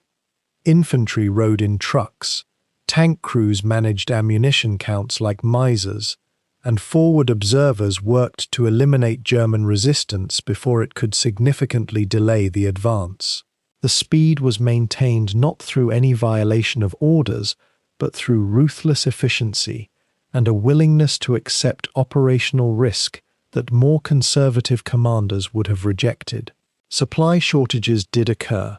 Fuel shortages halted units at critical moments, and ammunition rationing became increasingly necessary. But somehow the advance continued, momentum sustained by the combination of Patton's determination and his soldiers' willingness to push beyond conventional limits. As Patton's forces drove eastward, they began to encounter German units attempting to retreat ahead of the Soviet advance from the east, creating a kind of military traffic jam where Third Army columns would suddenly encounter organized German formations trying to move in roughly the same direction for entirely different reasons. These encounters were often brief but intense. German forces attempting to break through American lines to avoid capture by the Soviets, American forces attempting to encircle and capture or destroy them. There was also the unique phenomenon of displaced persons, German refugees, and freed prisoners moving in all directions, attempting to reach family, avoid the Soviets, or simply survive the chaos of a collapsing state. The roads became clogged, not only with military vehicles but with refugees and soldiers, and the detritus of a nation in dissolution. Patton's army, moving through this landscape, had to maintain combat readiness while also coping with the humanitarian dimension of warfare, not harming civilians, maintaining discipline among soldiers exposed to the sight of suffering and dislocation, and continuing to fight a war that seemed almost surreal in its combination of deadly combat in some locations and near-civilian chaos in others. The strategic question that began to dominate higher command discussions was no longer whether Germany could be defeated, but how to position the Western Allies in relation to the Soviet Union in the final phase of the European War. The faster Patton advanced eastward, the more territory he captured, and the more favorable the Western position would be in determining the post-war order. However, this created the paradox that the more aggressively Patton advanced, the more he appeared to be competing with Montgomery for resources and attention, and the more his actions seemed to be motivated by personal rivalry rather than strategic necessity.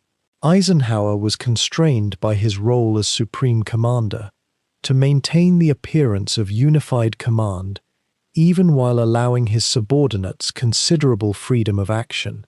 He could not explicitly order Patton to race eastward to beat the Soviets to key territories. That would be too obviously geopolitical, too obviously a matter of post-war political positioning rather than military necessity. Yet he also could not restrain Patton without appearing to favor Montgomery, and without potentially losing strategic advantage in the competition with the Soviets for influence in Europe. The tensions produced by these constraints would not reach full resolution during the war, but would instead fester and eventually contribute to the friction between the Western Allies and the Soviet Union that would define the post-war world.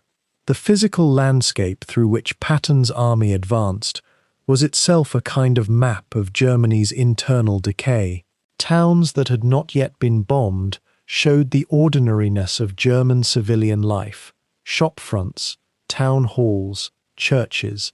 Yet those towns were almost universally abandoned by the time American forces arrived, populations having fled or hidden from the advancing army. Cities that had been heavily bombed presented scenes of devastation, where the war's toll was written in rubble and burned-out shells of buildings. Factories that had once produced weapons were now empty, their machinery either destroyed or dismantled by German forces attempting to deny them to the Allies. The countryside, by contrast, often showed little sign that a war was happening at all. Fields prepared for spring planting, forests undisturbed by recent combat, villages where life seemed to continue despite the grinding horror of total war playing out just kilometers away. This juxtaposition created a kind of cognitive dissonance for soldiers moving through the landscape. The war was ending, yet it was still being fought. Germany was defeated, yet resistance continued. The enemy was collapsing, yet soldiers were still dying in skirmishes over territory that would likely be overrun by the Soviets within weeks anyway. The relationship between Patton and Montgomery, which had never been warm, became increasingly strained as the advance continued. Patton made no secret of his conviction that the American method of warfare, aggressive, quick, willing to accept calculated risks, was superior to the British method of methodical, carefully planned operations.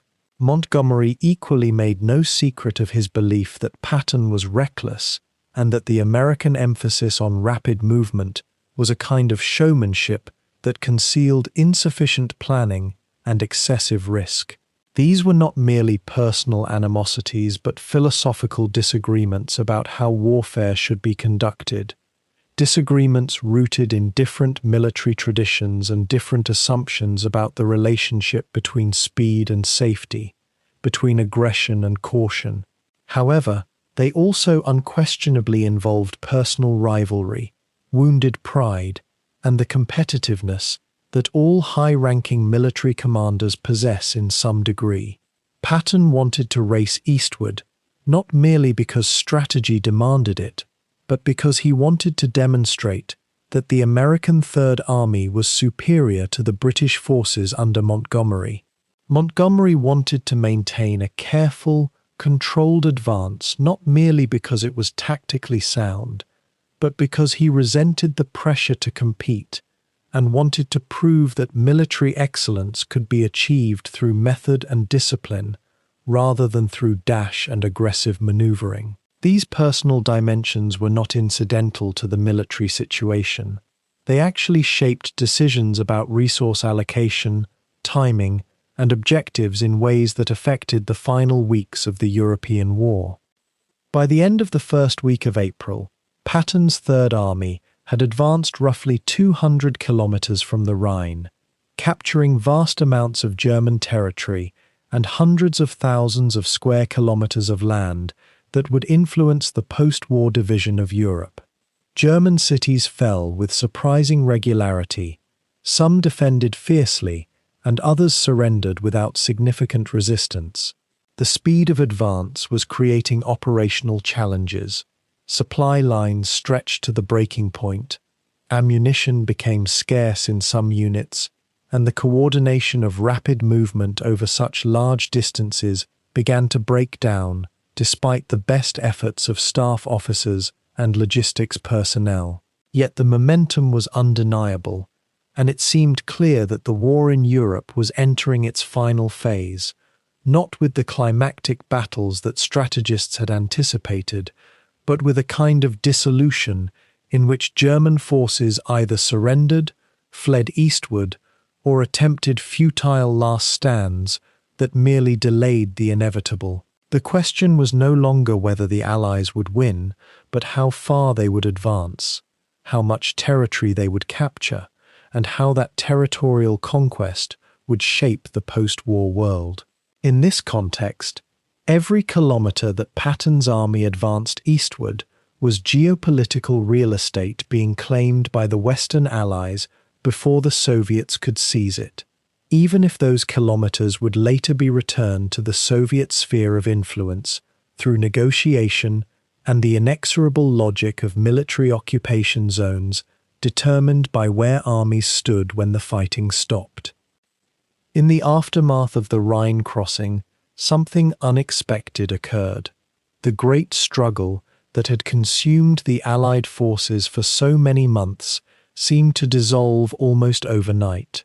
The barriers that had appeared insurmountable just weeks earlier, the defensive lines, the fanatical resistance, the organized German army itself, began to crumble not in a single catastrophic moment, but in a cascade of surrenders, desertions, and systemic collapse that left even seasoned commanders astonished at its speed. What had been feared as a grinding campaign through fortress Germany transformed into something far stranger, a victorious advance through a nation coming apart at its seams. The machinery of Nazi state power, built on terror and the fiction of inevitable triumph, simply could not function once the barrier of the Rhine had been breached and Soviet armies began closing inexorably from the east. The geography of Germany's doom was now clear to every strategic planner on both sides. In the west, Patton's Third Army surged across the Rhine with a momentum that seemed almost unstoppable, armor and mechanized infantry pushing eastward at speeds that would have been considered reckless only weeks before. In the north, Montgomery's forces, moving with their characteristic methodical precision, consolidated their crossing and began organizing their own push inland. But the true pressure came from the east. Soviet forces, having cleared Poland and conquered Warsaw only months earlier, now stood poised on the Oder River, scarcely 150 kilometers from Berlin itself. For the first time since the war began in Europe, Germany faced the terrifying prospect of simultaneous catastrophic defeats on two fronts, with no strategic reserves remaining to contest either advance. The German General Staff understood this mathematics of doom with clinical clarity. Their nation was being compressed from both directions like a vise, and the crossing of the Rhine had closed off any possibility of escape or negotiated settlement. German military command in the west, already demoralized by the loss of the Rhine barrier and the failure of the Ardennes counteroffensive the previous winter, now faced the psychological collapse that accompanies the knowledge that defeat is not merely probable but inevitable. The Wehrmacht, that formidable instrument that had conquered France in 6 weeks in 1940, now existed in fragments. Some units still fought with remarkable stubbornness, particularly the Waffen-SS formations and elements of the Wehrmacht's regular formations, who remained fanatically committed to Hitler's regime. But many others, their officers dead or captured, their supply lines severed, their replacements either children conscripted from the Hitler Youth or elderly men retrieved from retirement, simply ceased to function as organized fighting forces. Entire divisions would vanish from roles not because they had been destroyed in pitched battle, but because they had evaporated, soldiers drifting away from their units, surrendering to passing American tanks, or simply disappearing into the German countryside to seek survival through anonymity. The command structures that held these formations together were disintegrating. Communications broke down. Authority became hollow. The Soviet advance from the east added existential terror to the equation of German collapse. Red Army formations, hardened by years of brutal warfare on the Eastern Front and driven by memories of Nazi atrocities and invasion, pushed westward with relentless fury. German soldiers facing the Soviets knew that surrender might mean death or captivity in the Soviet Union, yet fighting on offered only the certainty of destruction. Many chose to abandon their positions and flee westward, paradoxically seeking to surrender to the Americans or British, whom they regarded as more merciful captors. The irony was profound.